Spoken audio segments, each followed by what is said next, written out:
Welcome to episode 61 of the Tea and Trails podcast. The podcast we feel is full of jeopardy at the moment. Our smooth groove has been rutted for the past few weeks, but don't worry, we are going to iron out those creases. We're back in your ears. Lace up your shoes, or fill up the kettle, lock the kids down. Lock the kids down or lock the kids up. Stuff down that emergency gel. Hopefully your watch is locked into that satellite and your GPX is not always 200 meters off the route, which mine was for the whole of the recce. This week, we chat with Ian Williams, the fetch guy. If you don't know anything about it, I'm going to say that and you can enjoy it. If you're looking for something a little bit different to a name we shall not mention, a recording, running recording app, this could be the thing for you. With all the usual shenanigans too, it's bound to be wild. Tales from the trails, Strava competitions, and of course our weekly catch up. Not what you really need it, Gary, because you spend a lot of time with me last week. A lot of Eddie.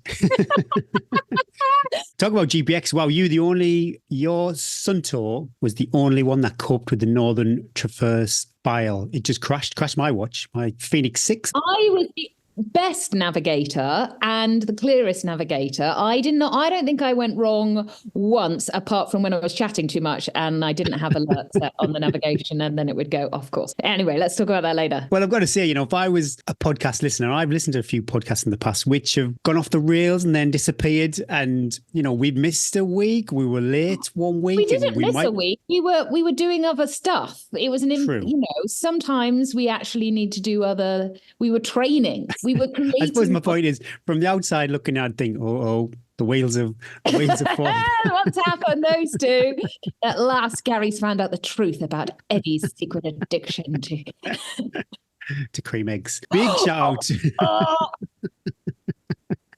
Big shout out to our Patreon partners who share some awesome discount codes with our Patreons. We have Precision Fuel and Hydration, Vela Forte, Protein Rebel, Tiki Boo, Mountain Fuel, Outdoor Active, Silver Sweden, Active Root, The Centurion Running Store, Sportshoes.com, Big Bobble Hats, X Miles, Bonside Farm Cottages, You Go Goo Projects, Red Bear Sports, the Alban app, Retainer Group, Cycle Protection, Summit Crazy, and Ultra Trails 2. Big shout out to Precision Fuel and Hydration and Protein Rebel. We use their products every week and every month to help support, hydrate, and recover from our training. And if you'd like to save some money and support the podcast and our partners, then please consider joining Patreon. We couldn't do this without you guys. Also, pop over to Summit Crazy if you would like to buy some awesome Tea and Trails merch. I'm going to place a order over it. Summit Crazy for one of our coaches who's on the other side of the world. So somebody could be repping Tea and Trails podcast t-shirt down under. Ooh, who could that be? I topped up my Precision Fuel and Hydration stash today, actually. After a chat with Emily, I've ordered some caffeine gels because I'm going to tentatively introduce caffeine into my Manchester Marathon. So I think you can buy them in a box of 15. I'm sure that's what I ordered. So I'll put them in training, and fingers crossed, if there's no disasters, there'll be a race day fuel too. Also, I did chomp through tons of my chews. Those 30 gram chews. So good. In fact, I think I ate your last one after I dropped my last one in the puddle. Oh yeah, you turned the air blue. And it's a great newsletter this week. Loads of links to articles on to lift or not to lift, drink to thirst or to plan, carbs and electrolytes, or carbs only. So if you don't get the newsletter, sign up to it. But if you do, click through. There are lots of great articles too, from 5 minutes, just short reads, to quite long reads too. If you're a patron, you get 15% off over at Precision Fuel and Hydration Towers. Anyone can get 15% off with their first order. Caps lock T24. Super simple. T24. Do you feel, Gary, that our relationship is now different because you've spent so much time with me that the aura I had around me perhaps is gone? The mystique. The mystique of Eddie. Now you've seen me in the flesh, floppy. I'd say it's cemented the bond, Eddie. Oh, amazing. Thank you so much. Thanks so much for coming over, or you did, being the best running pal, not making it into a training recce. Oh, well, yeah, imagine that. When you joined the crew, there was a definite, your lower testosterone definitely. Were you just chasing men then for the first 2 days? I mean, shall we go into deep? Shall I go into deep? Go on then. If you are a little behind on your podcast or you don't know, I'm running the Silver Northern Traverse in about, it's 4 weeks, 6th of March. Oh my goodness me. That's not 6th of April in 4 weeks. Oh my God. Oh my God. So I flew over to England to recce the route. Well, as much as I could. It's 190-ish miles. Yeah. So that was going to be a little bit too much, even for Eddie, over 4 days. So we spent a lot of time, well, I did, working out how we were actually going to see the bits we wanted to see, but also work out bag, people, logistics, people joining, people leaving, cars. It was quite a military operation, and it changed on the fly as we went. This always happens when we did the spine recce as well. As the days go on, you go, should we just, I think it'd be easier just to stop there. Should we just do 10 miles on Friday? We just do that. So it flowed as the week went by. I would have liked to have seen a little bit more at the end. I'd have liked to have known the end, but that really needed an extra day. And actually, I think an extra day would have pushed me over the edge. I was pretty tired after 4. I don't think anybody was leaving that pub unless it was in a car. Oh my God. So we started off, flew over to Luton Airport. What a place. The car park has burnt down at Luton Airport. Did you know this, Gary? And oh my goodness me. So I flew in there last for the spine and James picked me up. So we were recreating that, but the car park's burnt down. So I ended up walking. I mean, it felt like 50 miles. It was probably about half a mile. So we drove up to Shap and we stayed 2 nights in the Newing Lodge, which actually wasn't open. It's not open in the winter, but it's run by a friend of James's and he opened it up. It was amazing because it was a bit like a sort of really cozy B&B, but we just had it to ourselves. Lovely rooms and a big kitchen and a bar and a pub just down the road. So we stayed there for 2 nights. We drove over then to Rosswaite for the first day. The weather forecast, I mean, like I'm not perturbed by minus temperatures, but it said it was going to be like, feels like -10 on the tops and basically raining and windy. And sometimes you can be optimistic and go, yeah, but it'll be all right. Oh my sweet, sweet Lord. It looked horrendous, the pictures. So Matt, Tim, James and I, the training race crew, headed over when you're like, it's quite a long drive to get to somewhere and it's pouring with rain. The enthusiasm was relatively low. Anyway, dropped off we dropped off straight onto the route and off we went and straight uphill. So there's 4 big climbs in that Lakes Traverse section and we were doing 3 of them.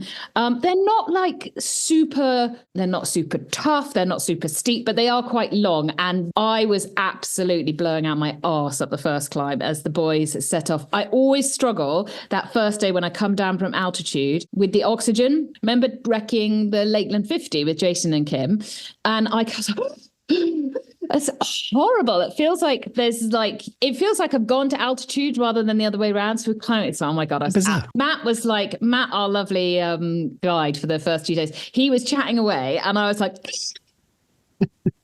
oh my God. The rain, the wet. Oh Lord, full waterproofs, everything. It was pretty miserable.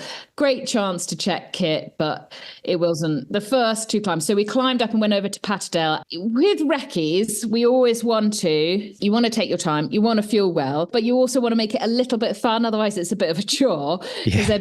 So we ran into, where did we run into? Near Patterdale. Glenridden, that's it. Well, I was wondering why did you go over there? Well, there was nothing open. So we ran there and Matt was like, it's a really nice tea shop. It wasn't open. Morale sank even lower as I was like wringing out my gloves. And we found quite a nice pub that was open and went in and so absolutely soaking wet. Disgusting. Anyway, had a cup of tea. They didn't really have any food. So, oh my God. Okay.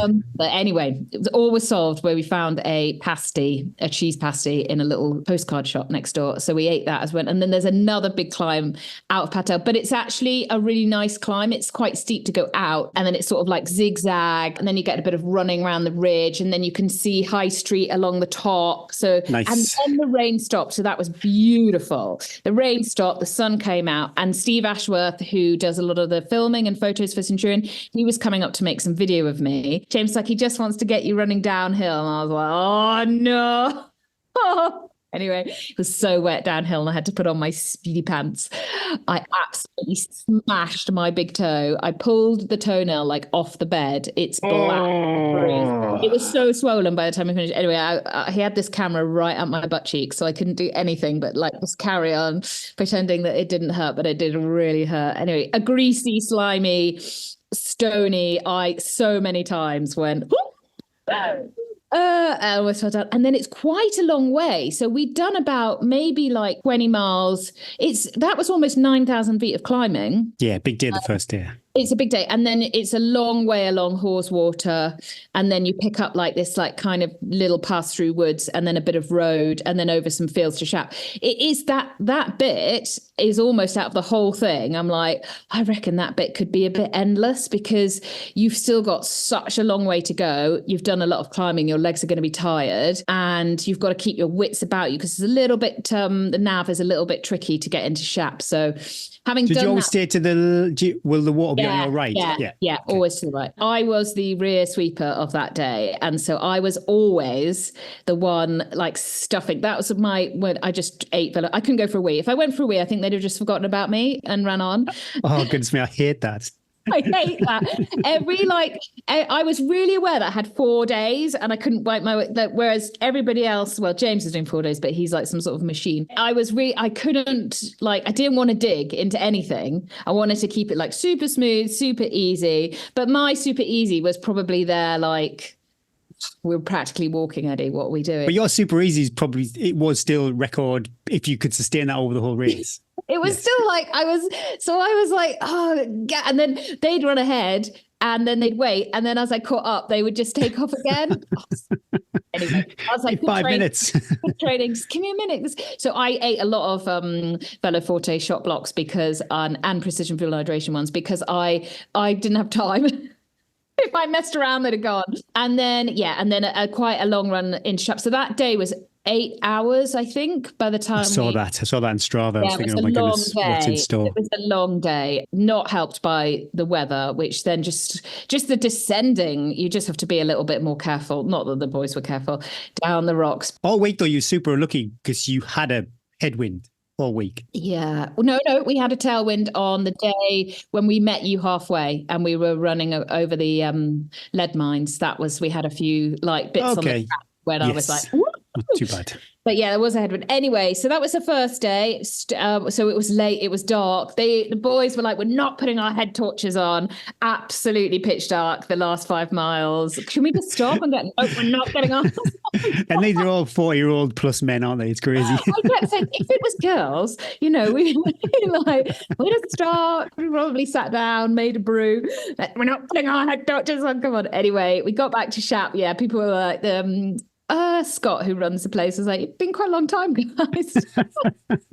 Anyway, the next day, Gary, and all that night, my legs were chattering to me. When they just ache and they twitch. I got the anxiety. I could not sleep because I was like, I don't think I'm in shape for this race. I can't do this. That's just like a warm up of the race. And I'm really tired and my legs hurt and my ankles hurt because of so much downhill. Rocky downhill as well. I'd hobbled down the stairs to go and make a cup of tea and I was like, oh, please nobody be up. Nobody see me in this state. I just need to do some little bits of yoga. Well, spoiler alert, my observations are you got stronger and stronger and stronger as the week went on. An emergency phone call to Bryn with a few tears going, oh my God, I'm so tired. And he was like, he said, you're only going to get stronger. Just get up, get moving. You're going to feel better. Okay. And here if you need me. That's all I needed. 1,000 miles away. Working, looking after children. Your children. I'm looking after your children. Anyway, second day, James and I ran from Shap to Keld. So Matt and Tim drove the vans and cars round to Keld, and then James and I ran the first. Must have been I reckon it's about 18 miles. Shap to Keld, not the most exciting. Lots and lots of fields, lots of like little false climbs that you could be like in a normal run, you just run up them without thinking. And it was filthy underfoot, wasn't it? Filthy. It was absolutely filthy. Lots of mud, lots of like gates stopping and starting, and that just brings you down a little bit. Lots of stiles. Stiles are not my forte. I get stiffer and stiffer. James seems to be able to like leap over them, and I'm like, I'm like the Tin Man. Anyway, that was okay, but that's again another. I think I'll do that bit in the dark anyway. It will probably go relatively quickly because you'll be focused on the nav because it is lots of like lefts and rights and little bits. Not much to see, not much to look around, but not high. So you sort of come off the exposed bit and easier running in the fact that you're just running in fields. You're not having to concentrate on going up or going down. I thought the nav seemed okay. The signposts for the coast to coast. I mean, the signposts are not there. Then it's not like the Pennine Way. We learnt a lot because Matt is a park ranger. He's a head park ranger. He knows everything about everything. In fact, we're going to get him on the podcast because his knowledge of generally the oracle of anything that you're running on. He's probably bought that slab and helped laid it. He was saying the fund. He was actually going to talk to people the next day about the funding for the coast to coast path, but it's not well marked like the Pennine Way, which pretty much has a way marker on every single turn,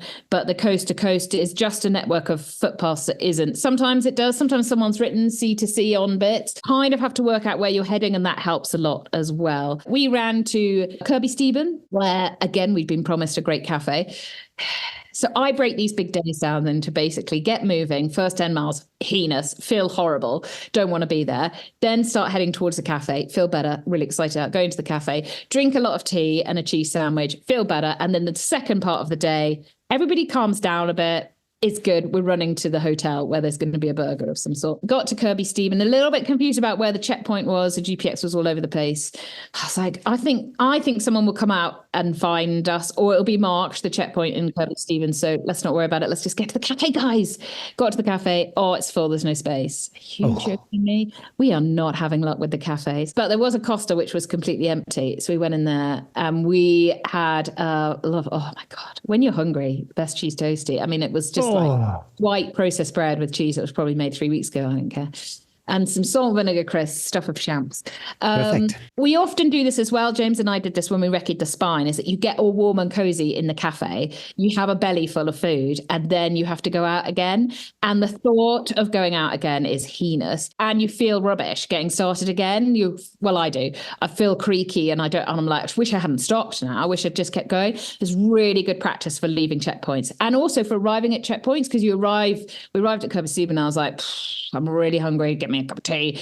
And then you can leave feeling so much better. So it's really good. I know these cafes are a luxury, but they are actually good race simulation for if you're doing a long race and you do have to stop at checkpoints and sort your stuff out or get some food in as well, of getting started again and knowing that the first mile out of a checkpoint is a bit miserable, but you do very quickly get moving again. Out of Kirby Stephen, it's a really long climb up to 9. Is it 9 rigs? 9? Ooh, that rings a bell. Sorry, it is Kirby Stephen. That is an official checkpoint, just for people who do it. Yeah. Okay. Yeah. Please check all this because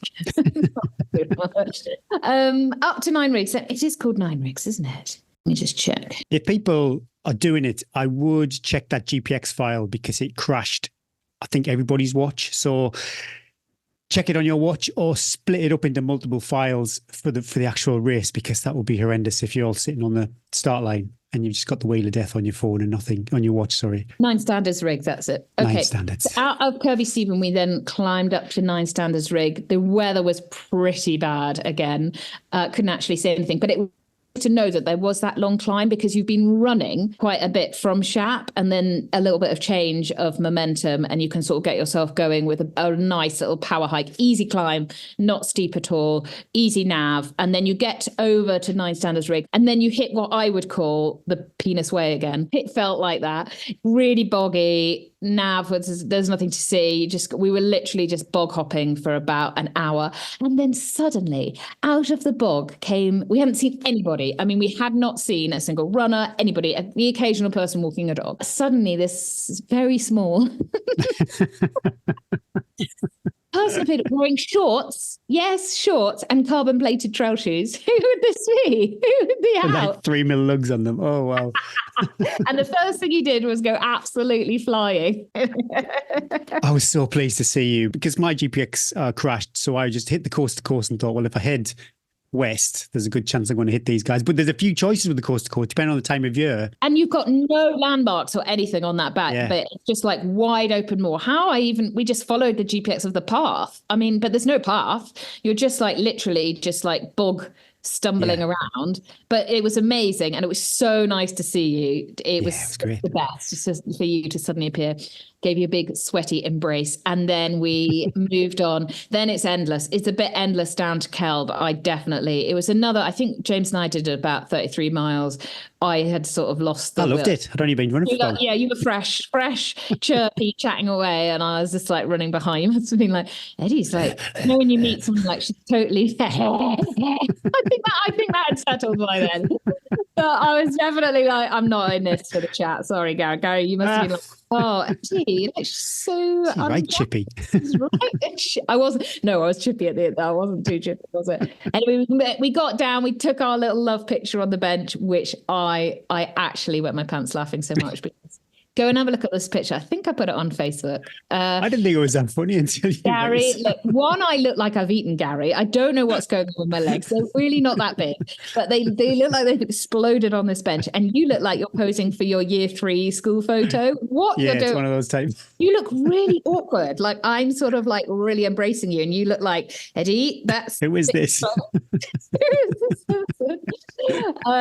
Anyway, we finished in Kelb and we went to the most amazing that tea room in Kelb, which I missed on the spine, but reached that at the end of the wet day. Cake, tea, there was a fire. It was amazing. Gary then says we were going to stay in Hawes because there's nowhere to stay around there. I'm going to run to Hawes. I was like, you joking? It's a bad idea. What he did. He did. He ran 10 miles on the road there was no visibility. I mean, it was so dangerous, Gary.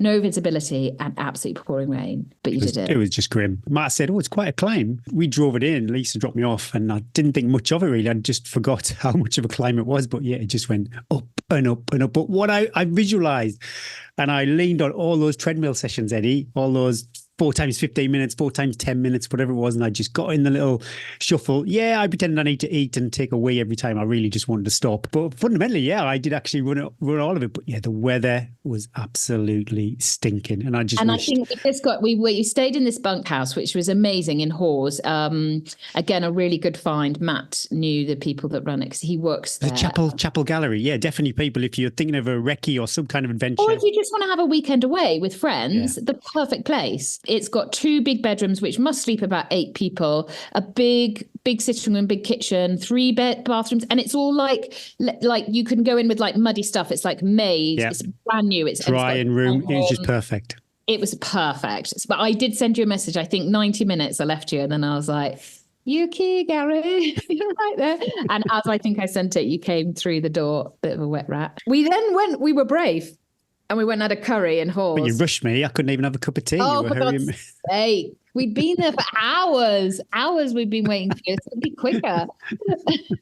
We went and had a curry, which was really, I was a bit nervous about that, thinking not only about the next day, but also the dehydration that you often get if you get a curry. But actually it was lovely, wasn't it? It was lovely, but I did feel dehydrated when I was lying in bed. You went in hard too. You were like tikka, rice, peshwari, starter, watching. No beer though. I was very well behaved. But did anyone have any booze? Don't think anyone had any booze for the whole trip. Yeah. James and Tim. Yeah, James had been going on about Smashing the Cobra. So another night, I had slept so badly for this whole week. Another night I couldn't sleep, listened to all my podcasts, tossing and turning my legs. I was just so anxious about the whole thing, Gary. I don't know why. I was just like, I can't do this. This is too much. Oh my gosh, still too much for Eddie. Anyway, got up the next day. We had a lovely breakfast. So Matt had we were treated like royalty, weren't we? They opened up the big breakfast again. I was like, I don't want to do this. I don't want to go. Anyway, you kindly drove us back to Keld. I think I've seen enough of Keld for a little while now. James and I set off to run Keld to Richmond, and you and Tim drove over to Richmond and met us halfway at the Dale's Bike Cafe, which will be open in the recce as well. That's awesome, that place. That was a good one, wasn't it? I think this was one of my favourite legs, so I'm going to hold that in my heart when I'm going over the bog. Once I drop down and past the Yorkshire Farm, I really enjoyed that leg over to the Dale's Cafe, through the lead mines. Lots of like little ups and downs and history. A little bit, but I did think, if you do this in the dark, it's a little bit spooky. Matt said, good point. Do not drink any of the water around there because it will have lead. Send you crazy. It will send you maybe, or if you're looking for the race, just drink a load of that water. But nice running, lots of like ups and downs, and then actually quite a lot of running on a like nice easy track down into what's the village called just before that Dale's Bike Cafe? Reeth. Was it Reeth? Yes, Reeth. Lovely ice cream at Reeth. Yeah, lovely place. Ice cream, and that was really nice. And down into so that was almost my favourite section. It was just nice. It was things to look at. It was varied. It wasn't boggy. It was pretty dry. So really enjoyed that. Then met up with you guys. In fact, I think we got there quite a lot quicker than you guys. So we did, yes. Had a couple of we had drove to Richmond, to be fair.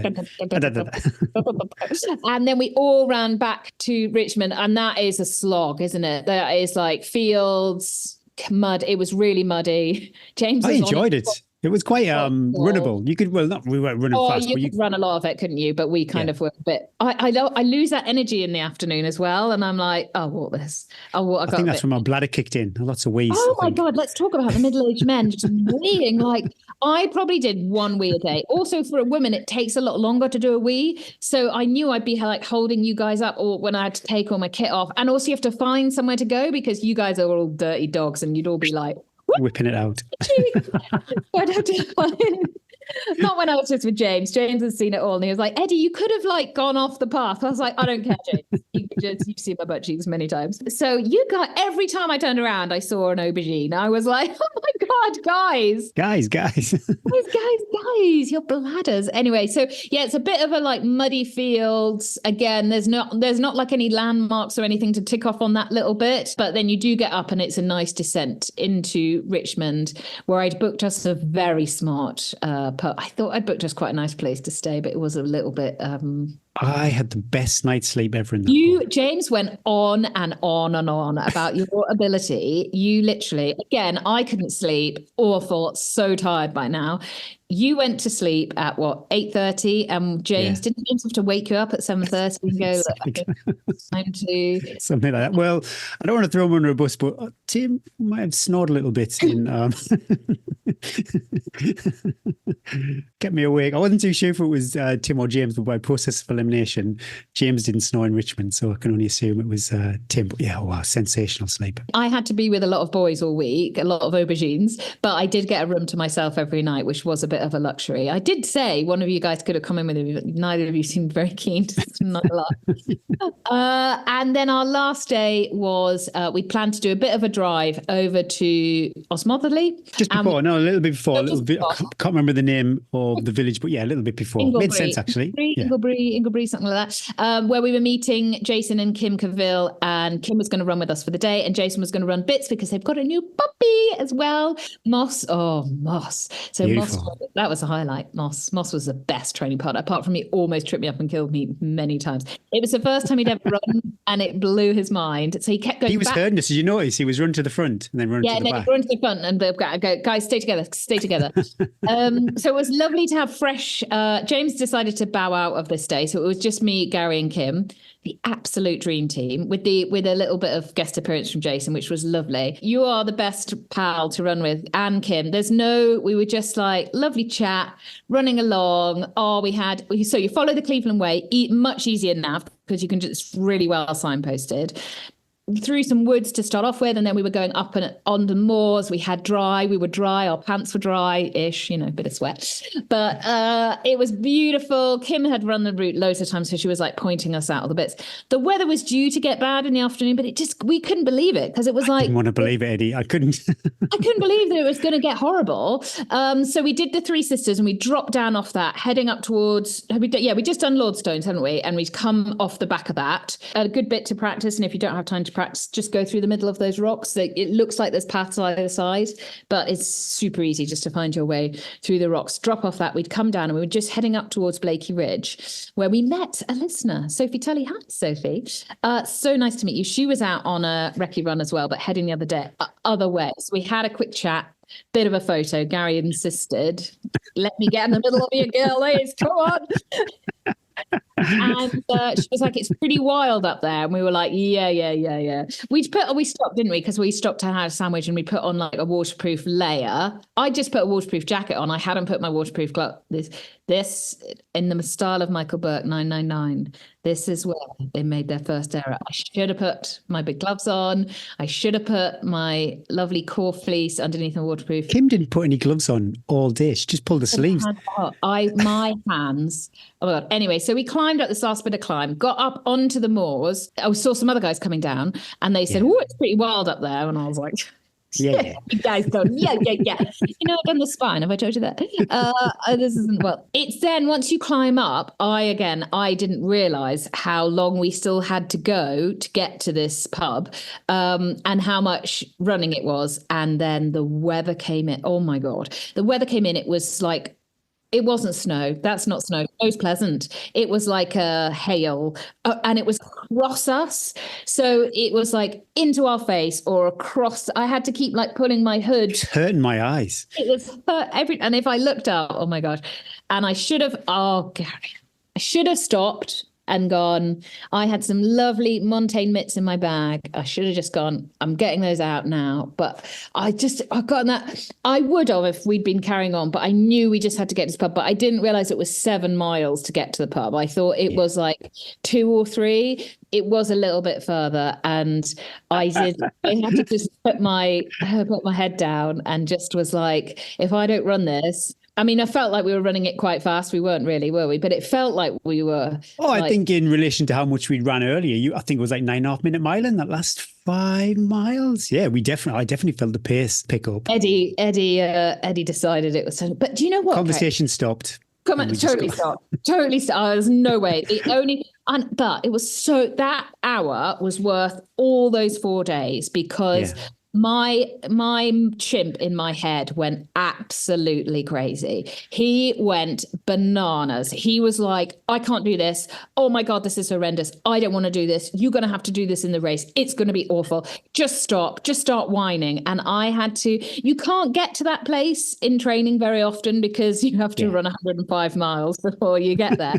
And I was really mentally having to be like, relax, you're okay. Right, let's work. Let's count to 100. Using all my little strategies that I never have to use in training, because I never work that hard in training. And I should have eaten more. So eventually I went, guys, I need to get some food out, because I was getting colder and colder. But it was so good for me to go to that place where I'm having to fight a few demons in my head that are telling me, you're not good enough. You're not good enough to do this. What are you doing? Everything's hurting. Oh my God. And just to listen to it, and then just to put it, and then just to be like, but you're absolutely fine. Your chimp is going mad because it doesn't want to be here. And the ridge just goes on and on and on. So it's bored. It's like, oh my God, I can't cope with this. So what am I going to do? I'm just going to shout at you. So having to like take it and put it away, park it, work out your strategies, keep moving, and be like, but you're absolutely fine, Eddie. You're running along. There is nothing wrong with you. You just don't want to be here anymore, which is basically what an ultra is. It's like, it gets there eventually. It hurts too much. So it didn't really hurt. It was just miserable. It was proper miserable,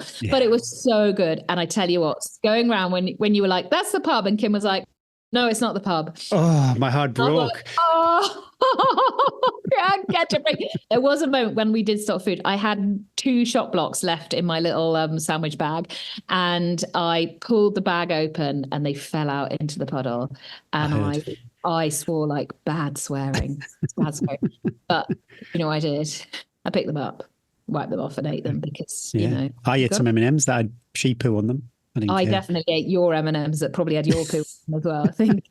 But it was that, just doing that hour was kind of worth it, like going into that. And then also, though it's awful, you feel awful, you hate it, in my inner core, I love that shit, Carrie. That mutual suffering of us all, like two of my bezzy frezzies, we're running along, it's rubbish, but it's gonna end. We're doing this for pleasure, and we know it's not going to go, like, very soon it's going to end, and we're going to be warm, and just pushing yourself, like, I do love that stuff. I love it. And it's in there. I just think that is in the bank. But race day, I don't think, my goodness me, fingers crossed, I don't think you're going to experience much worse than that. And that but even if I do, one, I will get my gloves out straight away, but also I'll be like, I've re-reminded myself that I can do that stuff. Seeing Jason and Moss coming down from that pub, and he was so friendly, and I was like, I can't talk, I need to get inside, I need to get inside. That was pretty miserable, getting the hands back to life. I get such bad pain of the blood coming back into my hands. And the biggest thing I take away from it, I love the route, lots of different variations of the route. Navigation, though, it's not hard, you just got to stay on it because it's not well marked, and there's lots of fields, varying terrain. Gonna have to be very careful through the lakes that you don't blow matches, because there's 4 big climbs and 4 big descents, and then quite a long one. You could get to Shap pretty tired. So I'll share my race plan with you. I'm going to take that really easy through the lakes because I want to be running. As we saw, my strength is coming through. I get stronger and stronger as we go further and further. So if I blow everything in the lakes, it's going to be a long walk. It could be a long walk from Shap all the way to the end. Do you know what the cutoff is, though, from start to finish? I don't know. No, we're not going to go there. I suppose my point is, if you do burn a few too matches earlier, you've got the opportunity to kind of regroup. I think you need to be traveling at 3 miles an hour. I think it's something like that. Okay. Right. Yeah. So, and my other big takeaway was I was really strong. On that closing last couple of hours, my legs felt great, even though it was awful. And I've recovered. Like, the weekend was a total write out, but that's because I lost a night's sleep as well traveling back. My legs were like, they were strong. As the days progressed as well. And now I'm back.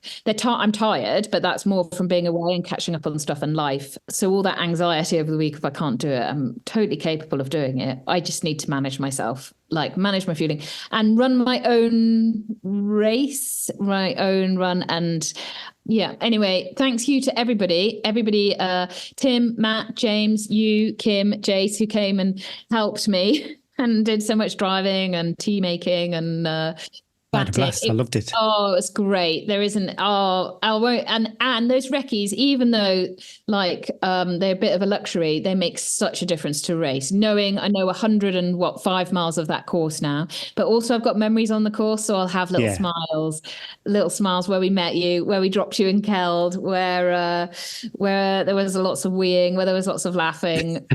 So that will really help on the race as well. So if you've got time, maybe we've got a few weeks now, a few more long runs to do to get out on the course, I would recommend it. Or if you're thinking of doing like a long run, get some mates, do some recce days. Best of times. Well, lean on that bunkhouse in Hawes if you want to do a recce. That is absolutely fantastic. And definitely, I'll say it again. Check out that GPX file, because if you're standing, is it St. Bees at the start? And you press go on your GPX and it just spins and spins and spins and crashes your watch like it did with mine. Yeah, you couldn't do that. You would struggle, like, without a GPX. You'd have to be really on top of the nav on a map, because it isn't as well signposted as the Spine. And even with the Spine without a GPX, it would be Get the file. Maybe if you can afford it, buy a Suntour that seemed to cope okay with it.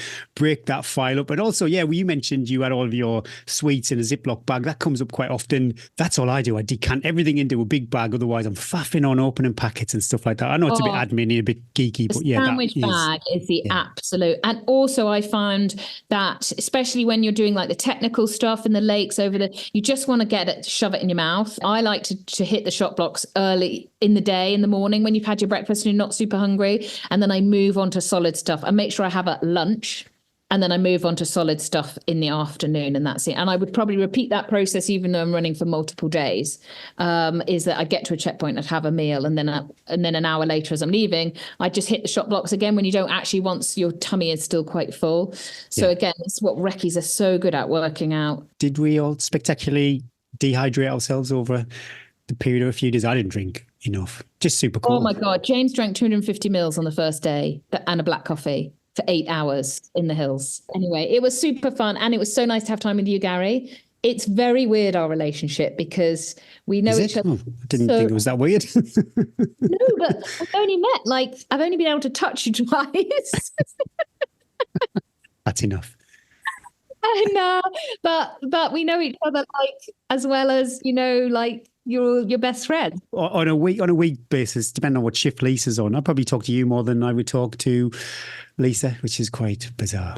But also, it's just like we do know each other really well. There's no, I forced myself on you many times.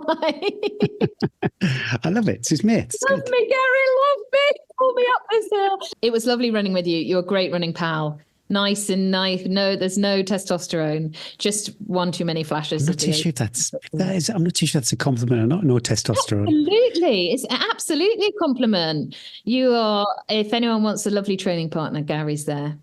Oh, thank you.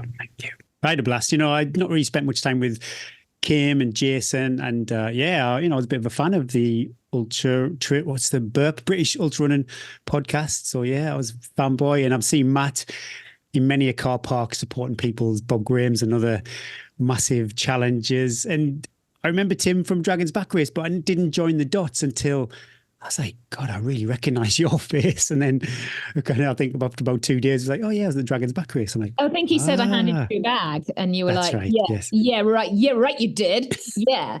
Hope you carried it and unpacked it for me. But no, it was a treat. I really enjoyed it.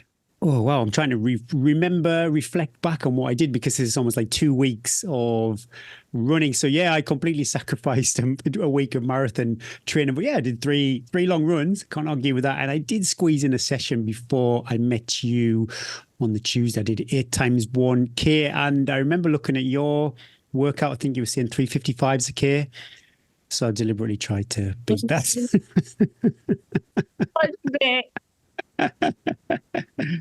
But again, inspired by Lucy Cottage, all my non-negotiables. I've been to the gym faithfully 2 or 3 times a week, so that's good. I lost a chunk of tooth, but a bit of my tooth fell off, which I booked in with the dentist. It's all that, the gels and the sugary drinks. I think that's all I can put it down to. Smashing Lent, still on Lent, and I don't think. Apart from, yes, obviously when we were doing the recce, lots of sugar consumed. But outside of that, no treats. I'm just trying to think. And I've listened to Elvis every day. That was 2 things. So my Lent is no treats, and try and listen to Elvis Presley every day. Specifically, the song If I Can Dream. I really like that song, but, if that doesn't happen. Workout-wise, so long runs, Summit Marathon pace miles. And I really took on board what you said, but I could do it, but it would have meant crossing a road sometimes during that, say, 10, 20 minutes that we talked about. So I broke it up into pretty much runnable sections where I didn't have to do anything like cross a road. Oh, my goodness me. It made what could have been a real torturous run into something quite pleasant. And I did. I hit all those. So for me, marathon pace, fingers crossed, my goodness me. I just don't think I can do it. But 7:03s, that's roughly marathon pace, which will get me 3:05. So I was a little bit below, and I think a little bit above, depending on where I was, but I didn't feel destroyed. And I did that as a loop from home. So carried a couple of gels and went back home, had a big drink, and went again 4 times 10 minutes on the hills. Consistent mileage over the weeks too. 3 ace days on the trails. Like you've said, absolute filthy last 7 miles. And the Lion Inn, that's the name of the pub. I've never been so happy in my life to see. And it was enormous. It was like the TARDIS. I never realized how big it was. And 100%, I think on a summer's day, because it's pretty local for me, and I can't believe I've run past it when I've done the lightweight race and maybe some hard-nosed races in the past.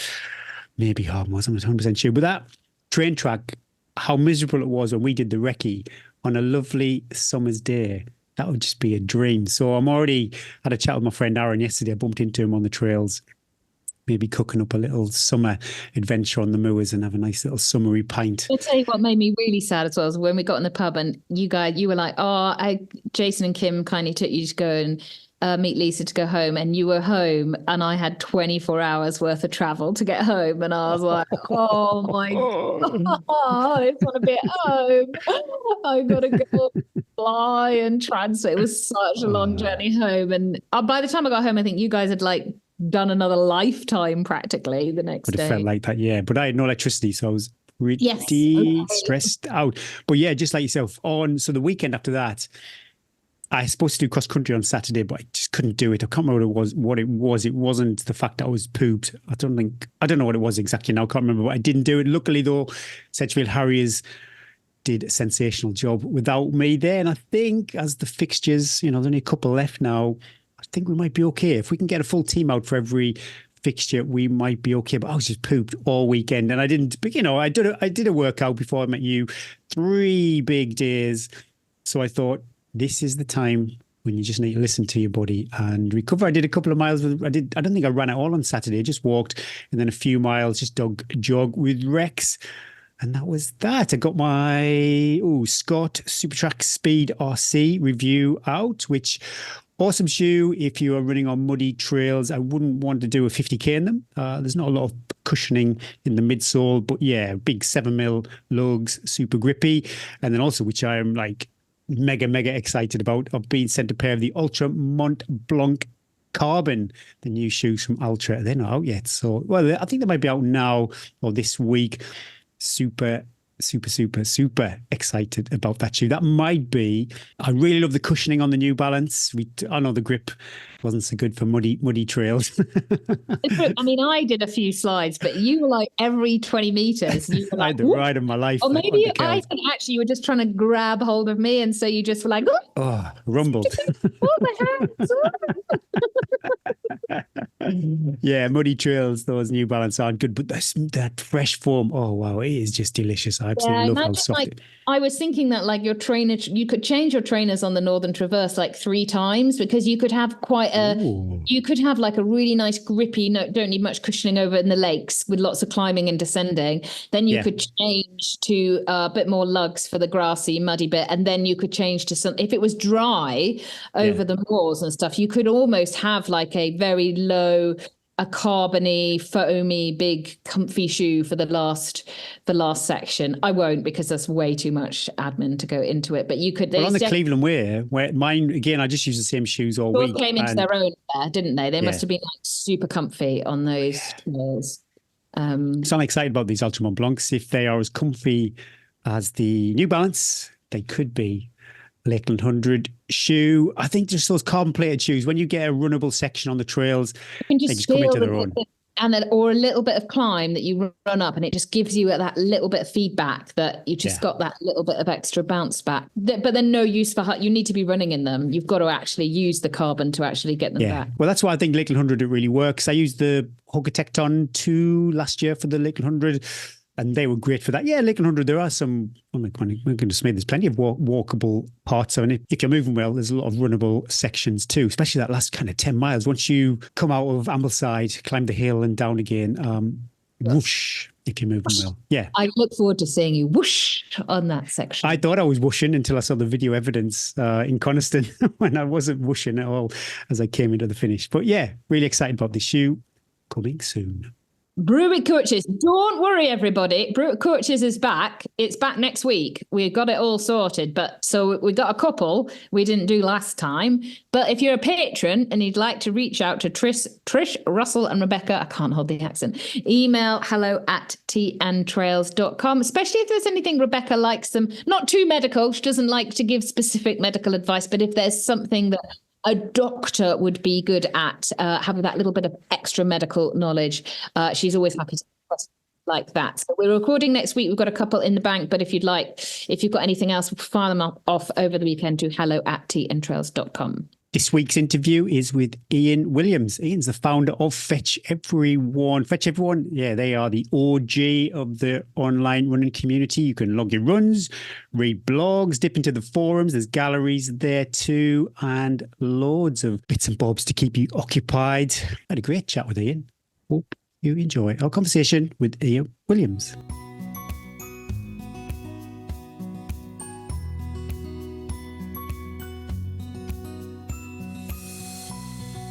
Today, we are super lucky to be joined by Ian Williams from fetcheveryone.com.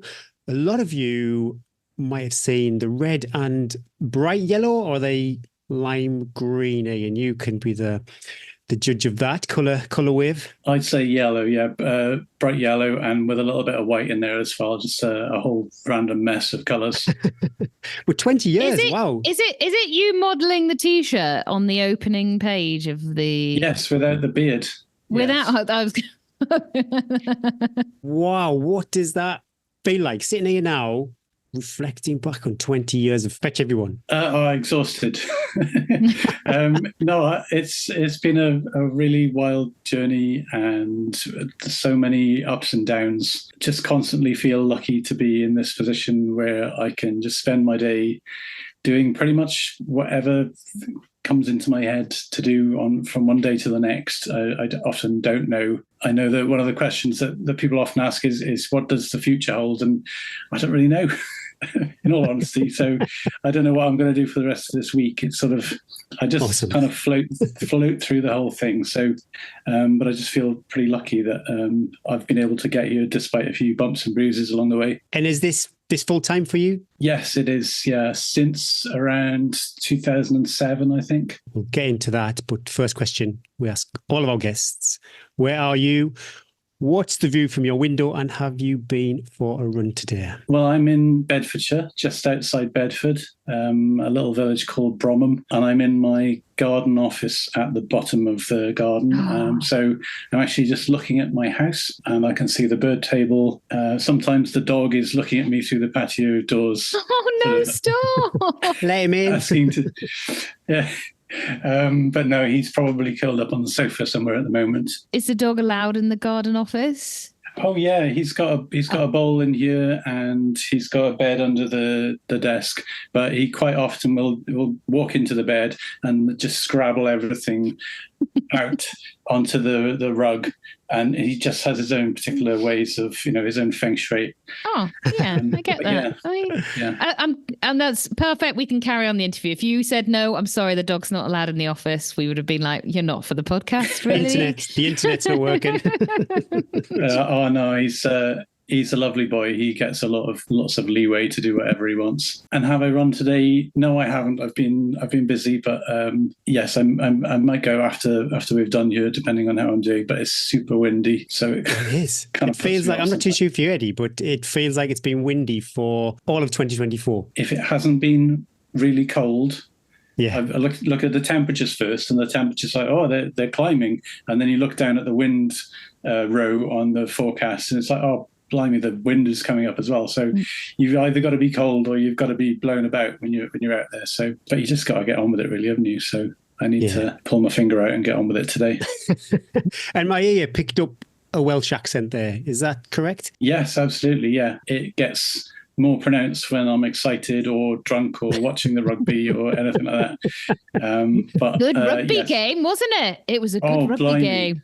Ooh. I went into the kitchen at half time looking for, something to bang my head on after they were, 20-0 down at half time. And then Scotland scored a try straight after half time. And I thought, this is just, oh no, I wasn't having a great day already. But then it just came around, and I, smacked myself around the head for not believing that Wales can do things like this.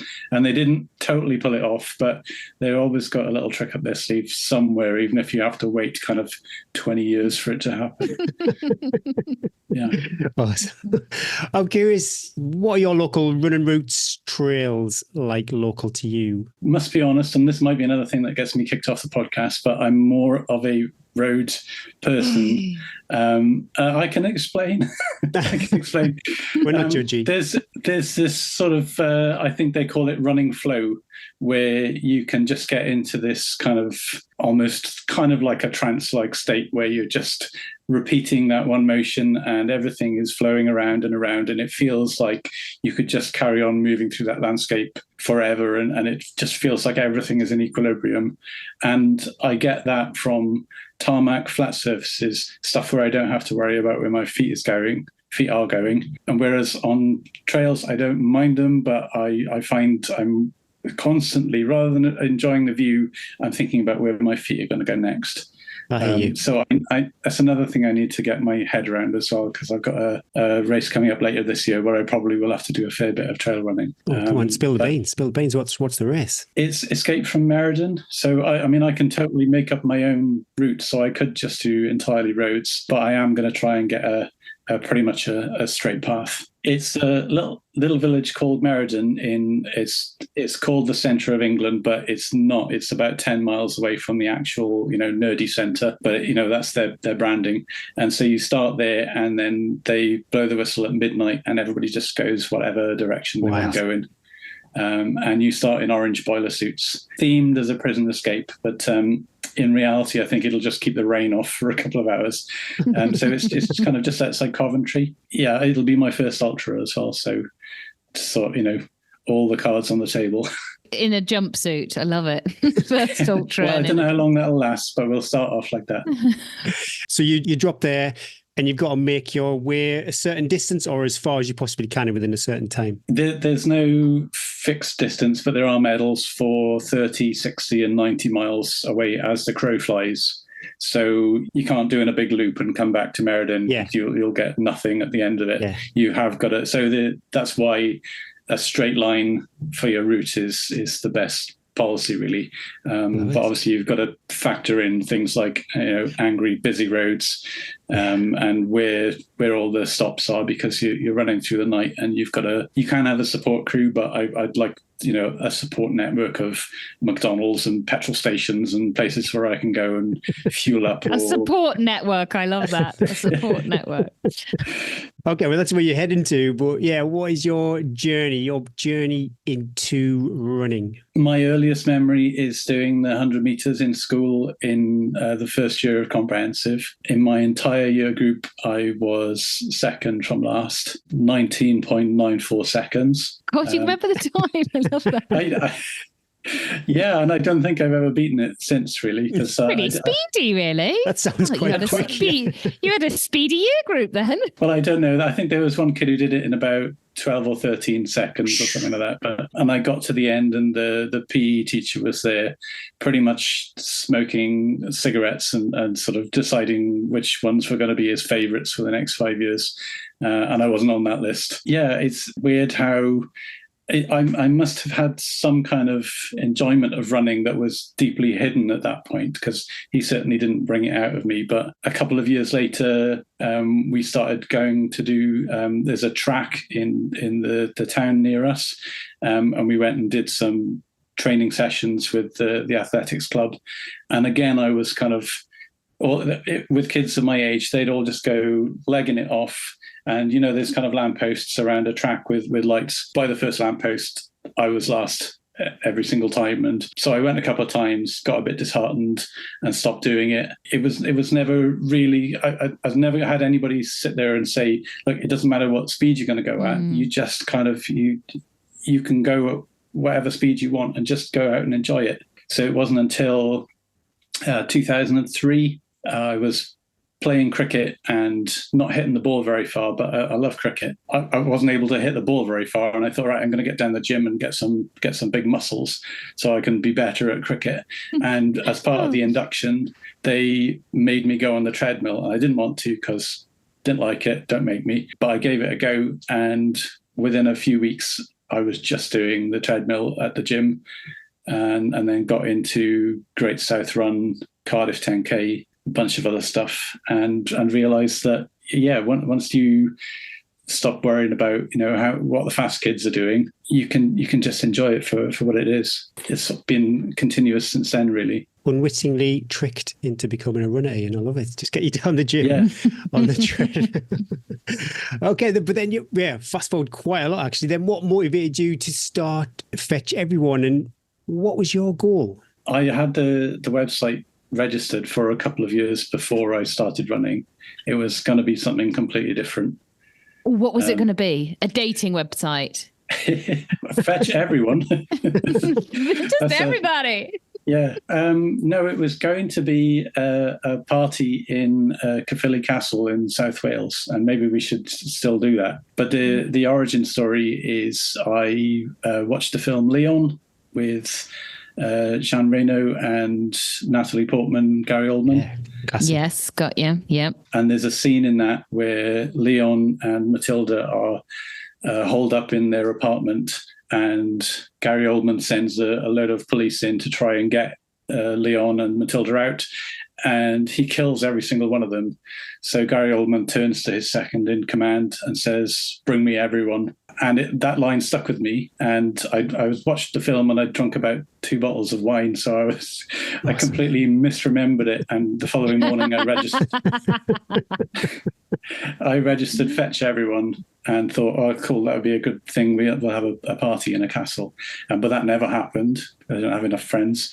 So I kept hold of the domain. And then when I started running sort of late 2003, I just was using it to upload a few race pictures. You always get one in every race, and just record a little list of my times. And then I thought, I'm going to try and invite more people to use this. So because I'm a web developer, I built some things that would allow other people to upload their pictures and add their race times.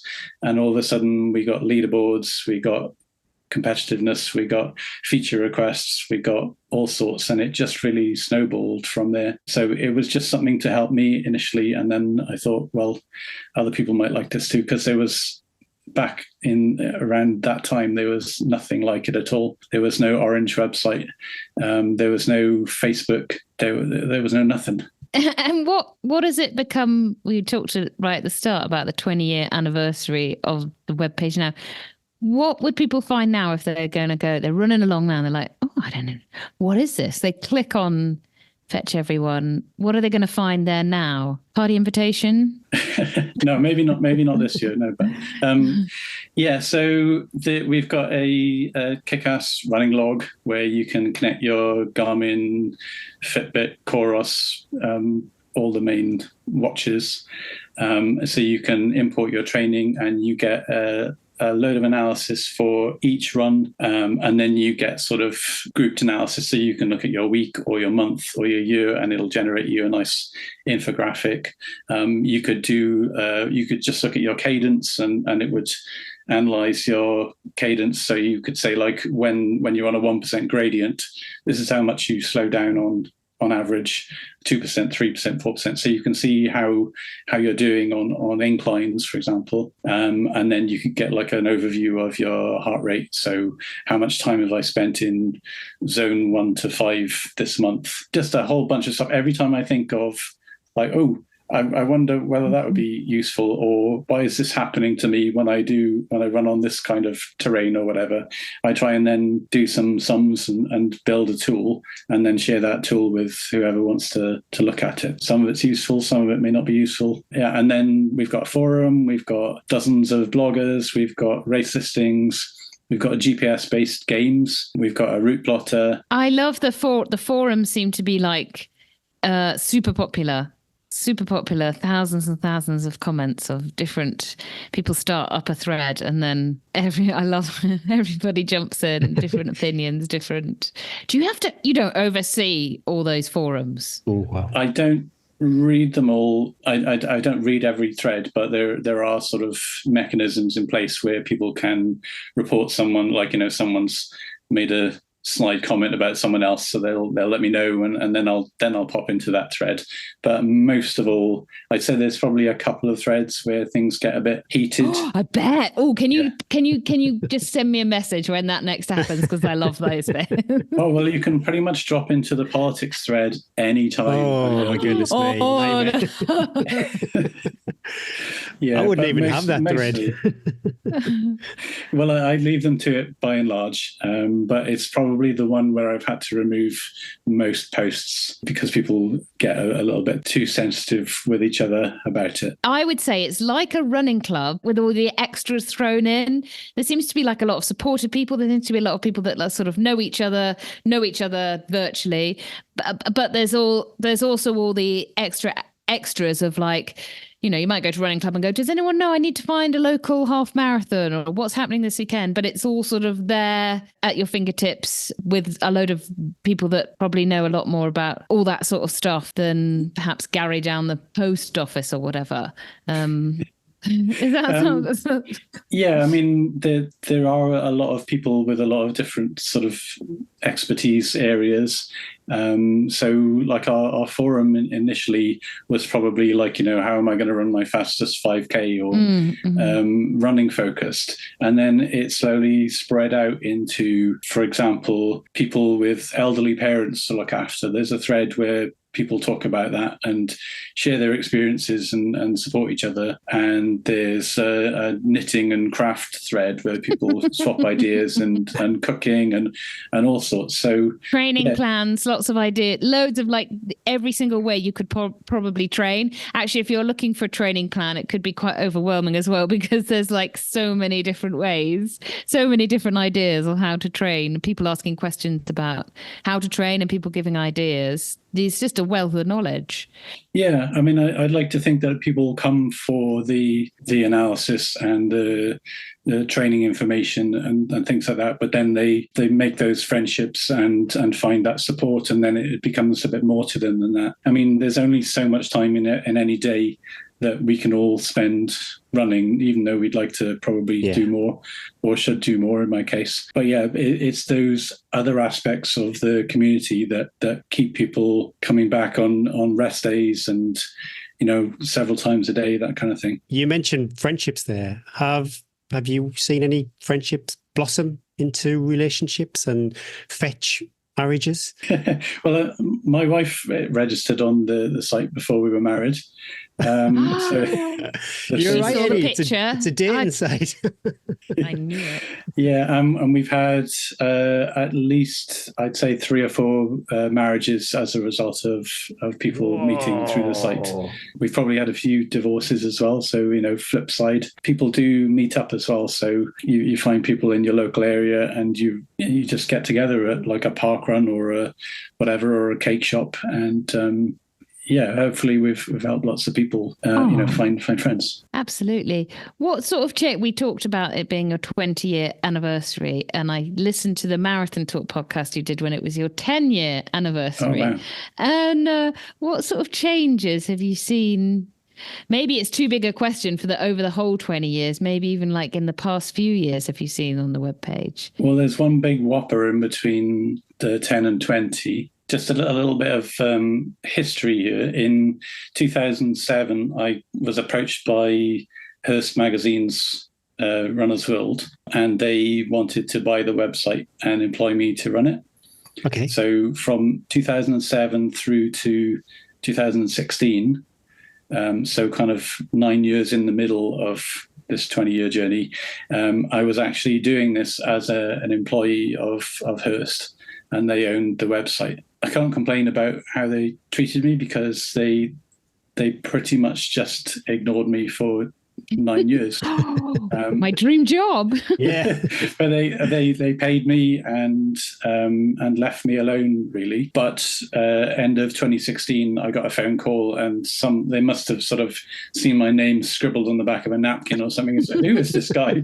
and looked at their budget and thought, "No, hang on. So we've got to put a stop to this." So back at the end of 2016, we had Fetch Independence Day, where the site became mine again, which was, I think... Yeah, how did you feel? So I got the call about 9 o'clock in the morning, and for maybe like the first hour, I was absolutely crapping myself thinking, what am I going to do? Because they were paying me money. I had the flexibility to work wherever I wanted. So I'm in Bedfordshire, and my son, who was about 11 at the time, is in Nottinghamshire.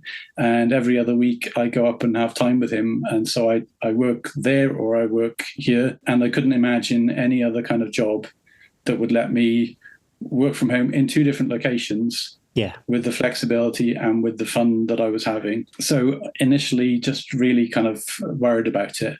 But within about an hour and a half, 2 hours, I just suddenly realized what I had. And that was the community who I hoped would get behind me, and just a load of hope, really. So I think I posted something Star Wars related on Twitter, like "Chewie, we're home," and that's why we do this Star Wars picture every year on December the 12th to celebrate our Independence Day. So there you go, massive thing in between years 10 and 20. I think we can resonate with that. We had a similar journey as far as our podcasting years ago, and we did talk about it briefly before we started to record. And yeah, we realized pretty quick from not having a podcast to thinking, wow, this is something that we can't walk away from, the community and everything involved with it. Yeah, it was so powerful. It must have been super scary. But then I suppose, yeah, did you have this enormous sense of ownership once you had it back? I remember signing the final contract with, so I bought it back for £1 from them. Awesome. And I remember sort of pretty much singing in the car all the way. I was driving up to see my boy straight after signing it. Yeah. But yeah, there's and you'll recognize this as well. There's that lovely feeling when you realize that not only are you wanting to carry on this, but the people who listen to you or visit your website, they're behind you as well, and they give you that fist bump and say, yeah, it's going to be okay. We're going to do this. So how has it changed since then? So that was 2016? End of 2016, yeah. End of 2016. I mean, did the sort of, I imagine the nuts and bolts of the page and everything sort of stayed the same, but there's been some big like world changes since then as well. We've had COVID, and that must have sort of affected, probably in a good way, maybe somehow, your community, in that they had that community to lean on as well. Yeah. So the initial change was that I started doing voluntary donations, asking people if they would support the cost of running the server and paying my salary. And that has thankfully come into place pretty nicely. But yeah, 2020, that was weirdly, that was a pretty good year for the site, because no park runs, no club nights, no events, no nothing. People like to get together in their normal lives. So the number of page views that we got went pretty high during 2020 and 2021. And we did so all of our shirts have Fetch Everyone on the front, but we did a special pandemic version, and it just said avoid everyone, and it was in bright green. I'd like that. I would like to have that. I'd still wear that. Yeah, it was. Yes, it's a good motto for life, isn't it? Yeah, it was. I think people did like it, and we sold quite a few of those, which was really nice, and it sort of gave us a bit of security through what was a worrying time. But it's quite a warm feeling when I never get tired when I see somebody in a bit of Tea and Trails merch. I imagine you're the same, Ian, when you rock up somewhere and you see the merchandise. I went to Round Norfolk Relay in 2007. Do you know about that race? Yeah. No, I don't know. 19 legs, about 180, 190 miles around the boundary of Norfolk. And that clues in the title, really. I walked into this room, and we had 3 fetch teams in I think it was 2007. So there were about 50 people just wearing fetch kit, and I almost turned around and walked out of the room. It was just so shocking. But I bet you. Yeah, and occasionally you see one sort of what I call in the wild, where like you're out and there's no event or anything, no reason why there should be anybody there, and then someone will go past in it, and more often than not, if they're within prodding distance, I'll say hello. That doesn't happen very often, but it's pretty nice when it does. Can you delve a little bit deeper now? Okay, I've got 2 questions, Arthur. What's the most talked about running question on the forum? I don't know what the most popular question is. I mean, there's usually people asking for training plans or advice on, I'm going to this place. Does anybody know the the best parkrun to get to, or the whatever. Can you search for something then? Can you, if you want to find something in the forum, has this ever been asked for? Can you search for it? There's a very rudimentary search. I think people have been a bit spoiled by how amazing Google is, really. But if you go to the forum, there's a very rudimentary search but it's just kind of keyword based. So it doesn't sort of, it's not smart enough to go, oh, this sounds very similar to that.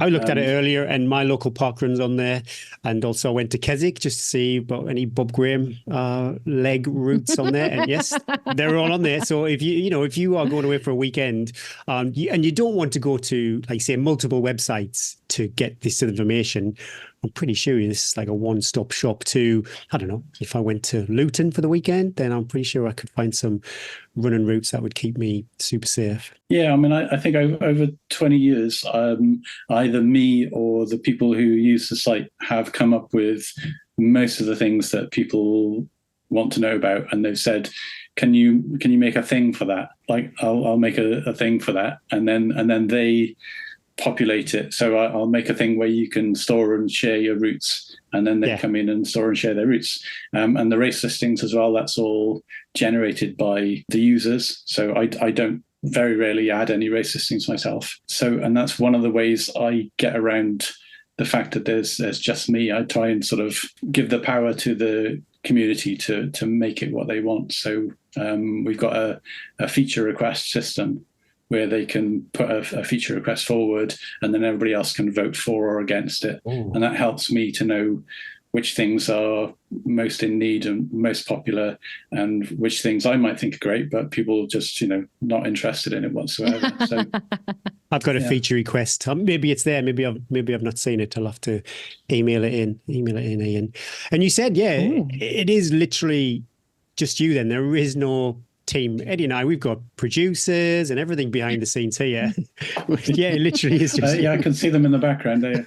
I mean, the dog comes in and gives me moral support, and my wife also. I really, although she's not on the payroll and she doesn't code and she doesn't do any sort of site maintenance, but she's just the person I'll go to when, there's something going on the site, like, how do I morally steer my way through this? And she's just absolutely brilliant at that. So I couldn't do it without her. We do exactly the same. If there's something we're not sure about, we're not sure of a decision to make, we ask our other halves. They're the voice of reason, and we'll just ask them, and then we'll get back to each other and we'll go, they said so and so, and they tend to agree normally, don't they? As well, we're like, Oh, so you're both asking your other halves and then comparing notes at the end. That's great. Yeah, they're much nicer people than us. She can tell when I'm getting stressed because my ears get hot.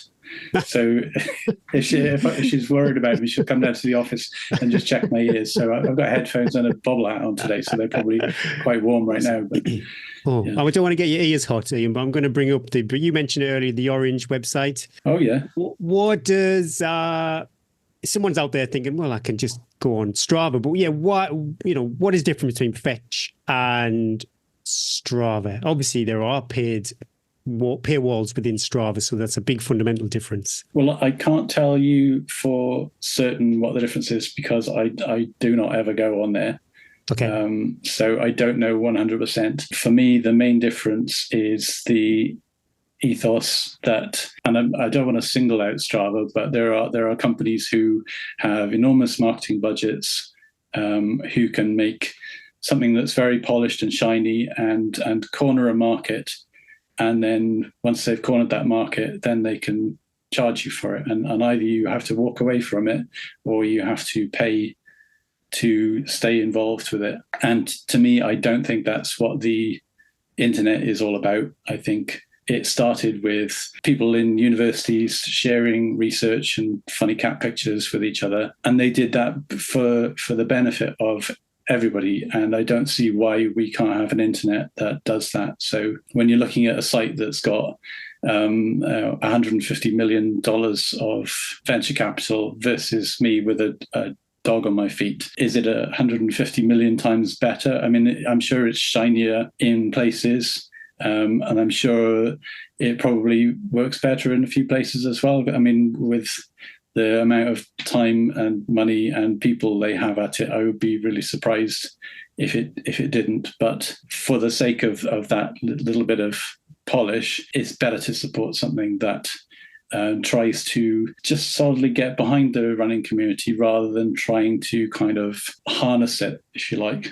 Is there any plans for an app? I only ask that because I'm looking at this from like, I'm super busy. I go on my computer for I use my phone for pleasure. On my computer for work. And so if I was going to be looking at Strava, I'd never, hardly, apart from sometimes for work, if I'm looking at data on Strava I would use on my phone. And so I wouldn't, that would be from my point of view, if I could open up and look at it quickly on my phone, I'd be more likely to dip into it. There's two reasons why people tend to want an app. One reason is to so they can just do GPS tracking. And in that case, what I do is say there's an app by Wahoo that does GPS tracking, and you can connect it to Fetch. And so if that's your motivation for having an app, you can use the Wahoo one and connect that up, so it'll bring all your data into Fetch. And the other one is just for the sake of having something that will pop up easily on your phone, because time constraints wise, it's difficult for me to maintain a website version, an Apple app version, and an Android app version. Get your stuff together. What are you doing? I'll have a word with the dog.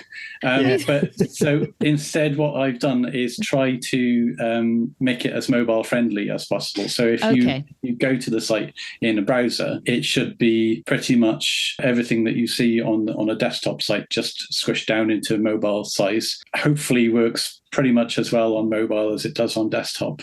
And you can even, I forget the command, but you can actually kind of make it look like an app. There's one of the buttons on your browser will say add the icon to your your list of icons on your, so you can goodness, make an icon appear. So it appears like an app. How did you say you had a son? Surely this your son is savage, because that's the sort of thing I'd ask my kids and go, what? And they go, Mom, it's obvious. Just press that and that and that. Yeah. So if the people out there listening to this and they don't know how to do that, they can just ask your children.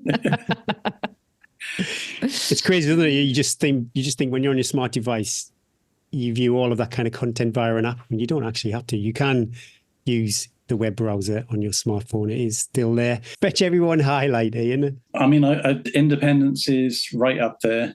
But I think I really love any time I've come up with a new view on the data that I find, like a new insight, but also making GPS games for the first time.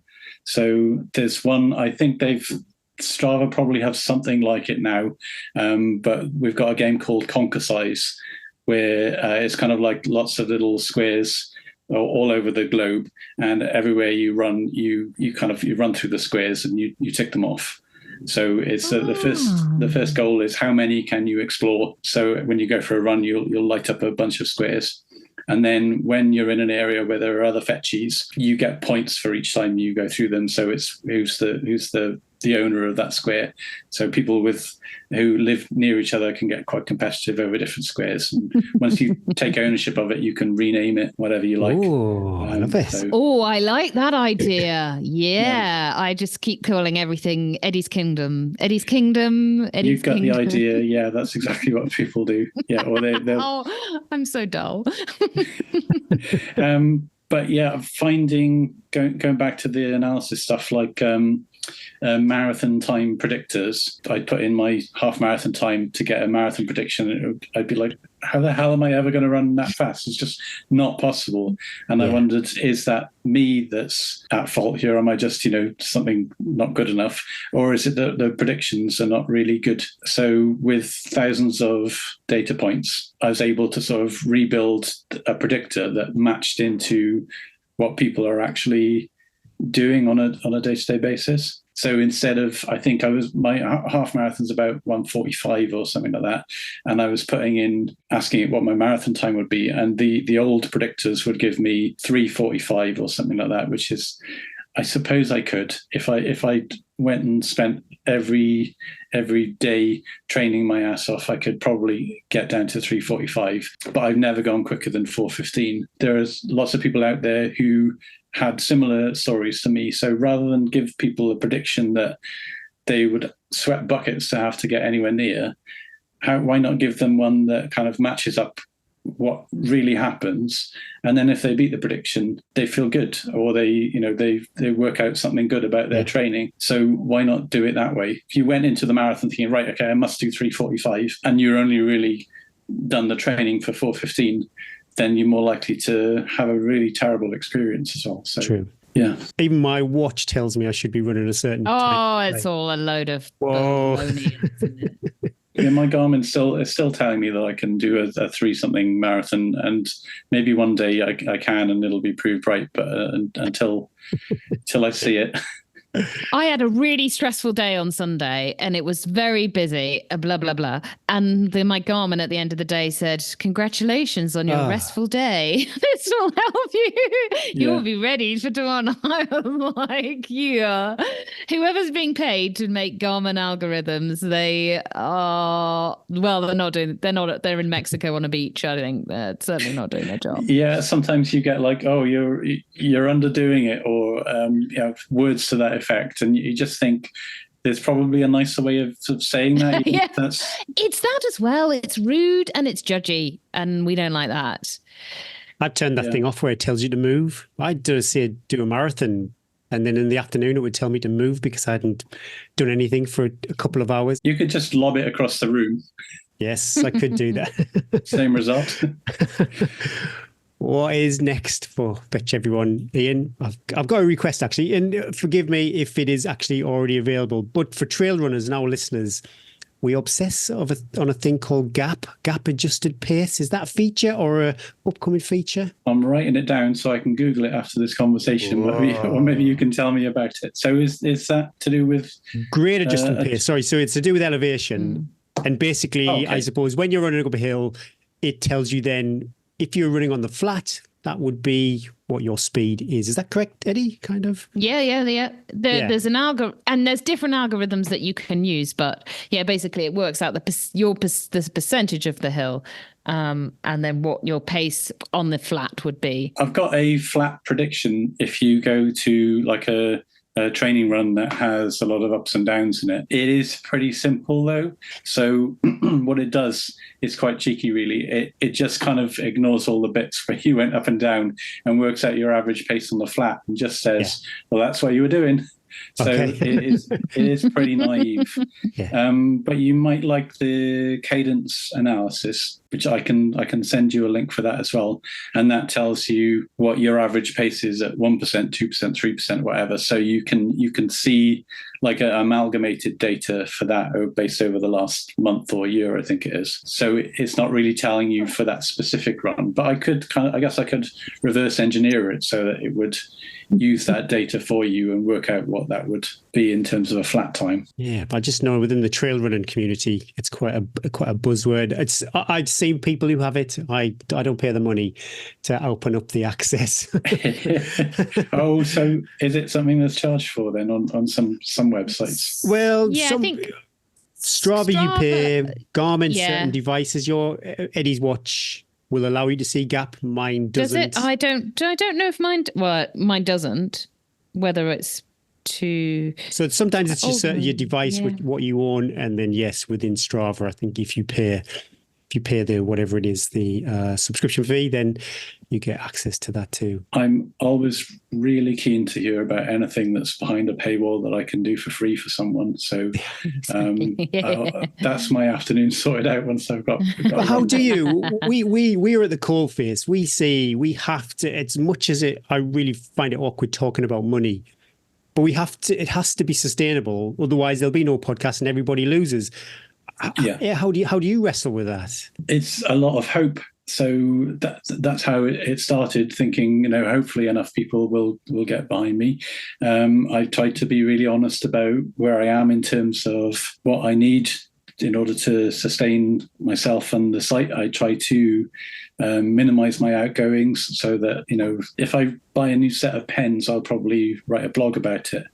Yeah. And I guess it kind of conveys the level of spending that I'm cautious about compared to some of the things that you would take for granted in a bigger company. But yeah, so there's a thing that pops up every so often on the site that says it's free. It'll be free forever if you want it to be.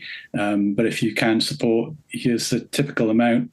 And then at the bottom, there's a button that says, remind me on such and such a day. And you can put it as many as sort of like 28 days back. So you're effectively getting one reminder a month. You've just got to get the balance right, I think, between not annoying people some people still get annoyed that once a month I ask them if they would be willing to voluntarily donate some money to help the site going that they've been using for 20 years.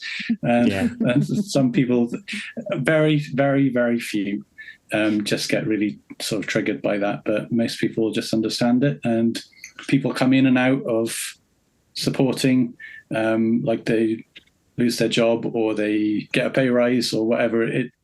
Things change for people, and I just wanted to try and be the same for everybody, whatever situation their life's in. It feels like we've got lots of little bosses all chipping in as opposed to one big some organization supporting us. I love that. Just the psychology of the whole thing. Like, our listeners literally do keep the lights on and the mics hot. And things going okay for you guys, presumably? You're 3 years in? Oh, yeah, flying. We're absolutely we're going on holiday to Barbados. We're getting P&O cruises. The hustle never stops, Ian. The hustle never stops. You're always trying to do your best. Just like you, probably. You're always trying to think of new things, do new things. And by asking people for a little bit of money, you always feel, I think it's good because you always feel like you've got your audience, but you're also always trying to deliver something to people that, they've got their back. Yeah, we do our best. I love it. Very occasionally people enjoy it. I don't think I've enjoyed doing something this much in my whole adult professional life. I think it's wonderful. Oh, that's a nice thing to say, Gary. Yeah, it's all right. It's okay. All right. It's done. Right, let's go on the quick five because I've got to go and get children in 20 minutes. Okay. Quick 5 questions. Okay, first one is, what's your bucket list race, Ian? I mean, I definitely Escape from Meriden is on my bucket list, but I am scheduled to do that one. So I kind of I've done London twice and I enjoyed it the first time and really did not enjoy it the second time because it was too loud, too busy and everything like that. But so weirdly, I'm kind of intrigued by the idea of going and doing something like New York Marathon to see how crazy is done by the people who invented crazy. There's that, but there's also other kind of A to B stuff. You feel a bit like a hobbit trying to deliver a golden ring to the cracks of doom or something like that. If they ever had that as a race, I would put my name down for it. Are there any limits? Is there any bits of furniture the dog is not allowed on? We hear you quite often on the sofa, but they're not allowed on the bed. He goes on the bed for a little while every morning. So his first thing, either he wants to go out into the garden for a pee or he wants some company. And in that case, he will clatter up the stairs. So we've got wooden stairs. And we have this sort of running joke where like, did you hear the dog just come upstairs? And he's so noisy. And he'll get up and he likes to go and plonk himself right on my pillow. So if I've been the one to go down and let him out, he'll be on my pillow before I get back to bed. So he's allowed a little bit of time there until we've, got dressed and everything. And then he has to come out of the bedrooms. So yeah, that's a fair deal, I think. The morning visitor. Love it. My dogs aren't allowed upstairs, but my morning visitor, when I go upstairs after getting the kids breakfast to get dressed, she'll just come up, poke her head around the door just to go, just your running stuff on? Just checking. You getting your running stuff on? Okay. And then she goes back down to tell the older dog who can't go up the stairs anymore that it's good. She's got the running stuff. She's getting the running stuff on. It's happening. We're good to go. And then they start going. Excellent. Love it. Oh, dogs. Oh, dear. Sorry, Gary. Interrupted you. Quick 5. Got a bit of Star Wars questions now, Ian. Favorite the original batch, the original three, favorite Star Wars movie? It's got to be A New Hope, because I'd never seen anything like it beforehand in my life. I remember one time watching it 6 times in the space of 7 days, and it's just the whole thing encapsulates this wonderful story about a small town boy doing killing millions of people. Yeah. Nice. Change lives. Change lives. Yeah. And what about then? We've got obviously the later movies, Rogue One, Solo. What about that? Or are you like, oh no, I'm not too sure. I'm not a fan of Disney. No, I really think they did amazingly well with the 3 Disney movies. I presume you've been all over them and watched them. Yeah. I'm getting Gary's one nodding nodding. head and one shaking head. You can guess, dear listeners, you can guess who's saying what. So there's a bit in the first of the 3 Disney movies where the Millennium Falcon is kind of under rags in a scrapyard, and they're trying to escape from the baddies. And they go, let's fly away in that. And then they're sort of flying it, and it's bumping all over the place and hitting the ground and everything.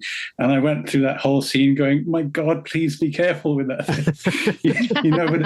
So, it means so much to see it sort of safely come through it all. More than the characters in some cases. Even the TV shows, the Disney TV shows. I don't think, it was the second Mandalorian. I wasn't, Boba Fett, sorry, I wasn't a huge fan of that, but oh my God, you guys are Gary. Sorry, Eddie. You're a big fan here. Jeez. Yeah, we've watched most of the extras, but we don't currently have Disney Plus, so we'll probably just wait until sort of somewhere near Christmas again, and then just go through the whole whatever the word for 9 film trilogy is. Love it. Moving on. Okay, sorry, Eddie. Dark chocolate, milk chocolate, or white chocolate? Or I'm not a fan of chocolate. I probably just guiltily would just like milk chocolate. It's sweet and dirty. Yeah, but I don't turn any chocolate down really. Not turn it away. No. Yeah, but nobody eats dark chocolate for pleasure, do they? Nobody goes, delicious. A Paula square Radcliffe. of bitter. That was Paula Radcliffe Street. She didn't enjoy it. I'm sorry. If you'd handed her this bitter cooking chocolate or a little bit of fruit and nut dairy milk, I reckon I'd go. I don't know. I can't say that for certain. I can't totally agree with you there, because it is kind of like, it's like having like a nice glass of wine rather than maybe just a pint of lager. It's a bit more exotic, I think, and I think you just probably have a finer palate than mine, trashy, sophisticated palate than mine. I just admitted to shoveling Nestle down my face as fast as I can get it down there. So don't judge me too quickly. Oh, I think I know what you're going to answer with this question, but I'll ask it anyway. I'm going to turn back the clocks, go back to your teenage years, Ian. What posters are we going to see on your bedroom wall? Early years of university still count as teens, don't they? So yeah, probably like Pulp Fiction or Reservoir Dogs, Easy Rider. Yeah, and before that, probably Kathy Dennis. I'll admit to that. And maybe like The Simpsons or something, because they sort of broke here in the early 90s, didn't they? When I was they were pretty funny back in the day. I watched Reservoir Dogs recently, and it stands up. If any of our listeners, you have to be quite a bit younger than me, but yeah, if you fancy, well, it's not family viewing. I've never watched it. No, far too. Boy, it stands up really well. And I can't. Oh, how old is it then? It's going to be 30 years old. Yeah, it came out in the first year I was at university, I think. So that'll be 30 years now. Yeah, very, very sort of not for the squeamish or the faint-hearted, I think. Not for Eddie. That's what it should say on these films. We watched it all. They talk about, when you watch something and then they're building up this jeopardy, this tension, and there's one infamous scene where somebody loses a body part. We had to skip that bit because the room was... Yeah. I had to read the room. It was getting quite fraught. So we missed like one of the biggest moments in the movie. But yeah, sensational film. What Last film would you question. like to watch, Eddie? Because we've sort of we've been geeking out over Star Wars. Well, go with anything that is a sort of like a Jane Austen kind of boy meets girl. They don't love each other, and then they realize that they do love each other, and they end up happily ever after. That is my. And if it's set in sort of the 18th century, that's my sort of genre. It's okay. I get it. I get it. Everybody has different film choices, but I'm a very easy listening, easy reading, easy watching. My media consumption is for chilling out. No raise of stress cortisol. There's no stress. Boy meets girl. That's basically the plot of Star Wars anyway. That is Star Wars. They turn out to be. Oh yeah, that is. Brother and I have sister. watched.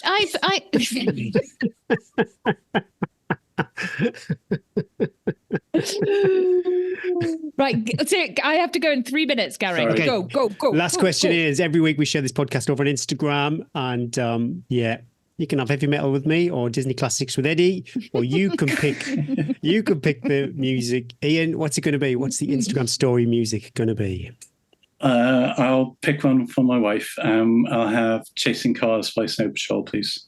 Oh, a perfection choice. And I don't think we've ever had anyone pick it for somebody else. No. Oh, yes. Oh, it's lovely. Oh. Write it down, so don't forget. Awesome. Right, everybody, you've listened, you've learned, you know all about Ian, and now all you have to do when you finish your run, pop home, head over to fetcheverybody.com, go and have a little mosey around the webpage, see if it might have something. Everyone, what did I say? Oh my God, I did. I was going to edit it all out, but no. No, leave it in, everybody. If you want to go to Fetch Everybody, you can. But if you're interested in running, head to fetcheveryone.com.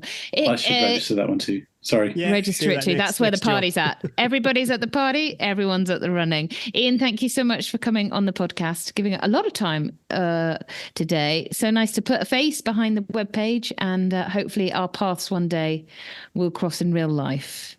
Yeah, it's been great fun. Thank you both. It's been really good. Thank you. Thank you. Thanks. Take care. Cheers. Bye.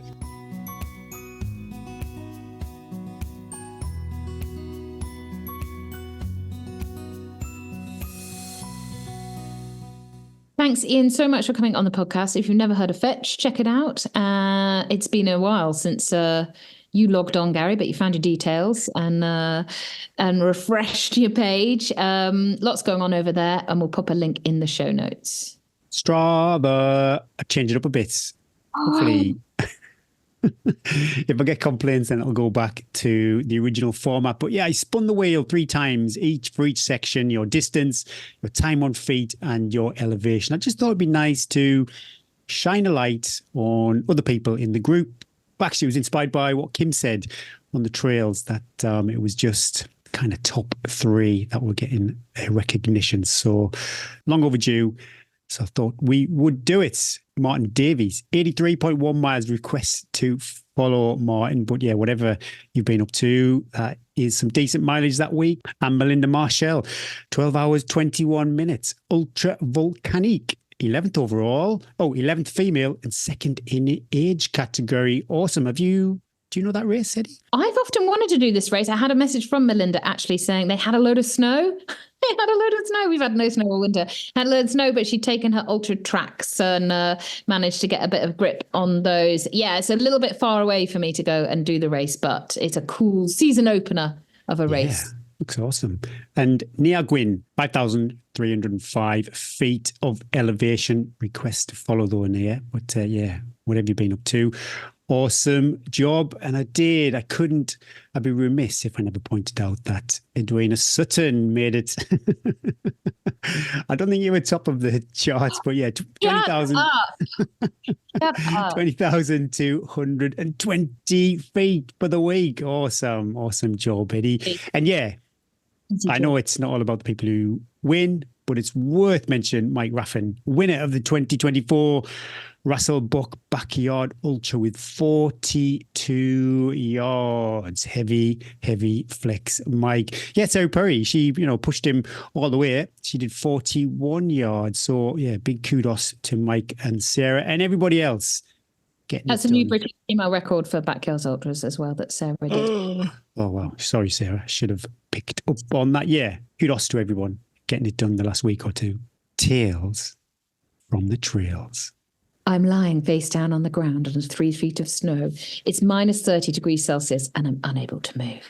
Jesus, Joseph. Wow, what an opening line. Moments before, I had been descending from Chackbassert. That's not said right, but I think it's a Norwegian name. No, it's Swedish. On cross-country skis, pulling a pulk behind me. I was fully in control and everything was going well, until it wasn't. Until I built up to a speed I wasn't able to control, lost control, and fell face forward into the deep snow. We've all been there. My pulk was still attached to me, and now, thanks to gravity and the steep terrain, was pinning me to the ground. To complicate the situation further, my skis were both still attached to my feet and also buried under the snow, and the pulk preventing any movement of my legs. Welcome to the Arctic Spine, a 293-mile race along the Kungsleden Trail in Swedish Lapland. I cried out in frustration, but to no avail. In Europe's last wilderness, no one can hear you scream. I tried to remain calm, take stock of my situation, and considered my options. Nothing is hurting, so hopefully nothing is broken or seriously injured. I'm warm and in no immediate danger, although the longer I remain here, the more my situation would deteriorate. I can't press the emergency button on my tracker or send any type of message on it because my tracker is in my pulk and my pulk is busy trying to kill me. I couldn't get to my phone because there's no signal for miles around. I could reach my whistle attached to one of the arms of my backpack, but what use would that be? Option 1 is to stay. How long will it be before anyone comes looking for me? After about an hour, my satellite tracker will start beeping because I'm not moving. I've just slept at the top of the pass, so there should be no reason for me to have stopped again so soon for so long. Hopefully this should be realised quickly and a decision made to mobilise some sort of help. Where will this help come from? If there is another participant near me, they'll be contacted and asked to assist. I've no idea who is left in the race or where they are, so I have to rule that out. There are 3 safety teams in a small mountain hut I passed through last night. They could be asked to help. It took me about an hour to get to the top of the pass from this hut early this morning. If they come on skis, maybe they could be here around that time. If they don't come on skis and come on foot, they'll be post-holing through deep snow and will take at least double that. They'll probably assume I'm immobile and unconscious and have no way of extracting me. I decide help via this route is unlikely.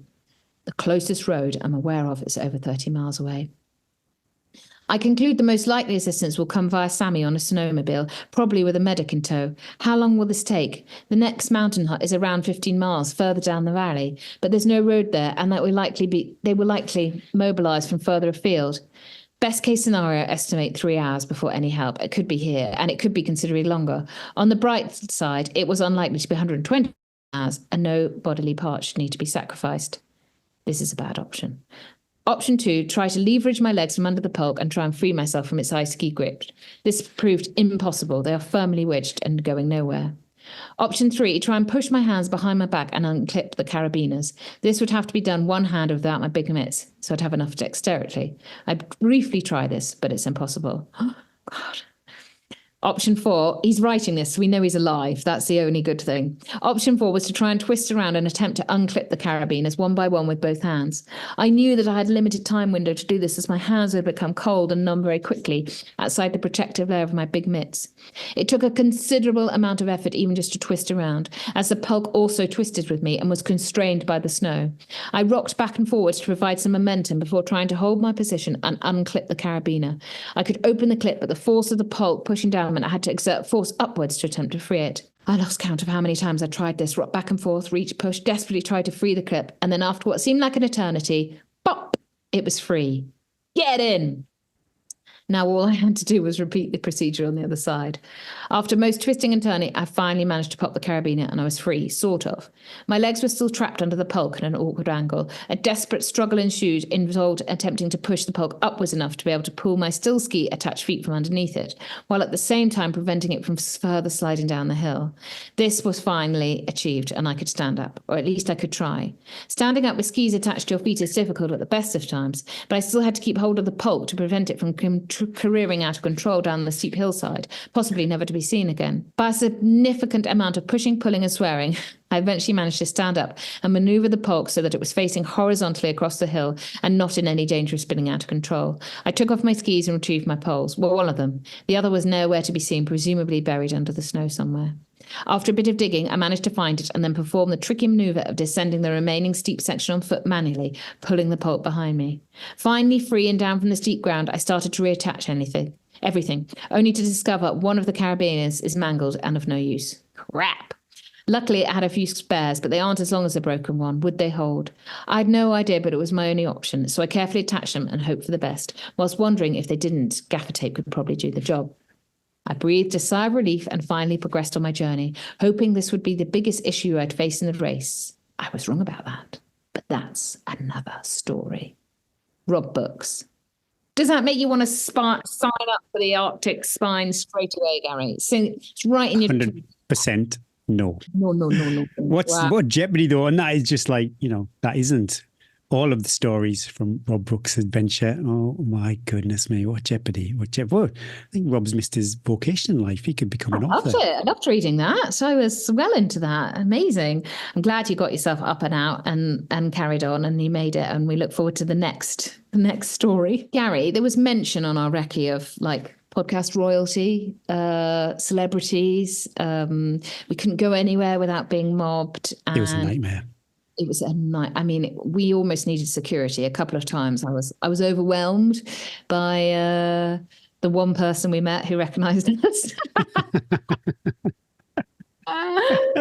But there are people out there leaving us lovely reviews and listening to podcasts, of which we are so grateful. Shall I read this one? Simply a great podcast. I love that. Let's keep this simple. Simply a great podcast from Webbo 9999974335. Brilliant podcast, inspiring guests, and love the chat between Eddie and Gary. Keep doing what you're doing. How do you like the chat? Because there's been a lot of chat today. Caroline and P via Apple Podcast. I love this podcast. I've only just discovered the podcast in the last couple of months as I've moved from Ironman triathlons into trail and ultra running. Gary and Eddie are great hosts and their personalities complement each other well. I particularly like Eddie's use of the word baby Jesus. That did get mentioned a few times. When did I say that? I remember Jason. Does it have to be specifically baby Jesus? I think he's. And I regularly laugh out loud when listening, which can look a bit odd to people as I pass while out running. Keep up the good work. Oh, thanks, Caroline. And thanks everybody who takes the time to leave a 5-star review. Keep them coming. We love reading them out. Competition. Yeah, we didn't do a podcast last week, so I thought I would extend the Active Route and the She Ultra competition. Let's read out the deeds. Yeah, this week, Patreon-only competition is supported by Active Route, Legends, tier and above, and you can win one of their sports drinks, tubs, and a snood. You don't have to do anything apart from being a paid-up member over on Patreon. We'll spin the Wheel of Fortune on Monday, the 11th of March. Also, if you are a she and you would like to take part in She Ultra in North Wales on Saturday the 20th of April 2024, you are in luck. Tea and Trails podcast former guest and friend Hugh Williams is offering a place to one lucky listener. All you need to do is be part of the Tea and Trails Facebook group and share this week's podcast episode post on Facebook, episode 61, and I'll pick a winner at random on Monday, the 11th of March too. Oh, it's all blank, but what's coming up, Eddie? I don't really know because I'm really just letting the body. It was a lot coming to travel, and I joke you not, Gary. So I had to get a transfer back from the airport because Bryn was busy with the kids. To sit a minibus full of tourists who were excited about going to Morsey, and I was like, talking about the snow, and they went very quiet when they came into Morsey, and there was no snow. And then literally, I didn't even have time to do a wee or get a cup of tea because Bryn's car had broken down, and I had to then do ski lifts. Literally, the minute I dropped back in, pick someone up, take them to football, come back, get the. I was like, I am done. Oh my God. Bryn actually bought me a cup of tea at the ski lift because I was like, if I don't get some sort of moisture now, I'm actually going to die. But it was lovely to be back with the family. And we had, it was such a busy weekend because it wasn't even restful. I had to get up and then the next morning at 5:30 to get Finley, the ski champion, to his ski race, but he was very good. I didn't go with him, and he was like, "No, Mum, you don't need to come. I will go and do my thing." And so I just had to get up early, so I lost more sleep. So I was I was beyond myself. Sunday night, so I didn't do any running. I was quite stiff. My toe that I caught behind the rock, the whole joint was really stiff and sore. I was a bit worried about that. But then Monday morning, ran for 2 hours in the snow with some mates. Lovely time. Get it? I actually felt fine. I then did weights in the afternoon, not so fine. Did feel quite like I could do with just actually lying on the sofa. But non-negotiable. Let's get it done. And a bit more jogging yesterday. So I'm contemplating doing a session today, but I'm going to do my long run tomorrow because we've got another busy weekend. So I think I probably will probably not do a session this week, and it will just be easy miles, weights, and that long run. Just aware that I don't want to be tired again next week because I'd like to do like one more 10 days of training before I start tapering. So just listening to the body. We have had snow here. So the trails are a little not too bad, snow covered, icy, so you can run on them. But I would just get the miles going along. I was thinking of sessions that I'm going to do that are going to be relevant to the course. Now I've been on the course as well. But maybe we'll talk about that next week because I've talked a lot. People probably like, Eddie, let's be done with you. So nice, easy, cruisy, as easy and cruisy as it can be. It took me 3 days just to tidy up the house, Gary. I am the captain of this ship. Bryn will agree. When the captain goes away, the tidy log and everything else, just like the kids are fine. They do everything they need to do. He does really well. He cooks, but nothing else happens. So all the little bits that I do, don't come at me, men, with we do just as much as you do. I don't care what you do. I'm talking about what I do. And I do a lot of like the general tidying, cleaning, sorting, putting clothes away, emptying the Tupperwares in the fridge that are full of stuff that nobody ate, like stuff like that. So it took me like 2 days. I hear you. That's what I've got a hands up. Lisa does the majority of that kind of. Yeah, I'll feed people. Everyone will hopefully be alive.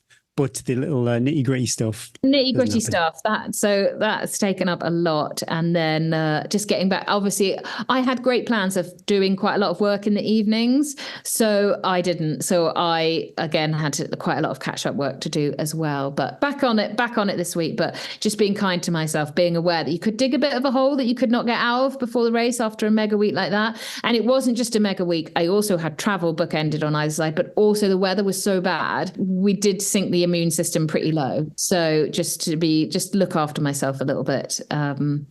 She said, I felt like I ate like a champion though. My goodness me. We ate well.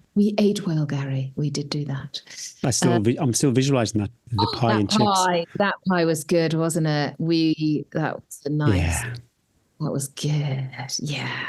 What about you? Laser focused, still on land. So laser focused on food, not quantity. I'm mindful I do need to eat enough, but just not junk. Some big sessions, small marathon pace runs, down the gym. I'm going to try not to. When I went down the gym the other week, I sat on my testicle, which was quite painful. So I need not to. And you've got to pretend nothing happened when you're in a public space. Yeah, it's so big that you just. I'm like, do you read the Viz comics, Buster Gonads? That's what. Google that, our younger listeners. So another marathon paced long run, big bobble hats update. Yeah, we've had a few people reach out and people are interested in taking on a big bobble hat for £35, but we do need to have 20 people to reach the minimum order status. So yeah, if you would like a big bobble hat, Tea and Trails big bobble hat, then email hello@teaandtrails.com. And I'm visualizing also whenever Lent is up, actually on Easter, Cadbury's cream egg. That's going to be mine. Whenever Lent is up, it's on Easter Day. What would baby Jesus say? Well, the day is. Easter fluctuates, doesn't it, every year? It's not exactly the same Easter day. That's when Lent finishes. But I don't know what that day is. It's a Sunday. But yeah, I'm visualizing Cadbury's cream eggs. Oh, that's it. Another show in the bank. Kudos. I hope it was handy hearing about our recce, or if it was really dull, I'm really sorry. I enjoyed revisiting some parts of the trauma and the amazing time that we had. And if you're doing the Northern Traverse or the Lakes Traverse or any of the traverses, perhaps it would help you imagine the route. Hopefully the weather will be dry. Such a difference. That route will be like if it was dry, it will make such a big difference. But who knows, in the lakes, we have all seasons. And so we'll be prepared for that. Anyway, whatever you're doing, and thank you for listening to the end of the show. Keep building that mental strength. Think about Blakey Ridge. Listen to your chimp, but don't let it take over. Go get yourself a cuppa. Maybe smash some Protein Red Bull. Top up on your electrolytes. Slide into your recovery boots. I haven't even had time to slide into my recovery boots. I've just about shaved my legs, ready for my sports massage a bit later. On that note, thanks to Precision Fuel and Hydration for sponsoring this week's show. Don't forget, use code caps lock T24 for 15% off. Thank you so much to our partners and Patreons too. We couldn't do this without you and your ongoing support. Whatever you're doing, keep sharing your awesome running pics. I love our Facebook group. It's lovely seeing all your adventures being shared on the Facebook group, and keep listening to the UK's #1 trail running podcast. Are we not allowed to use the aubergine emoji though with the wild wheat pics? Start adding that into your wild weeds. There is enough pictures. I'd never heard of it until, well, I don't. No. What goes on the trails stays on the trails. We are not sharing that story. If I have a glass of wine, I'll tell you that story. But for now. Well, there, grab hold of that low-hanging fruit. Be kind to future self. Breathe and believe. Progress, not perfection. Keep your shield high. And the most important thing, and we can't take credit for this, but as the very wise Stuart Smith said, be steady. You should have got those mitts out. My name is Gary Thwaites. And I'm Eddie Sutton. And that was episode 61 of the Tea and Trails podcast.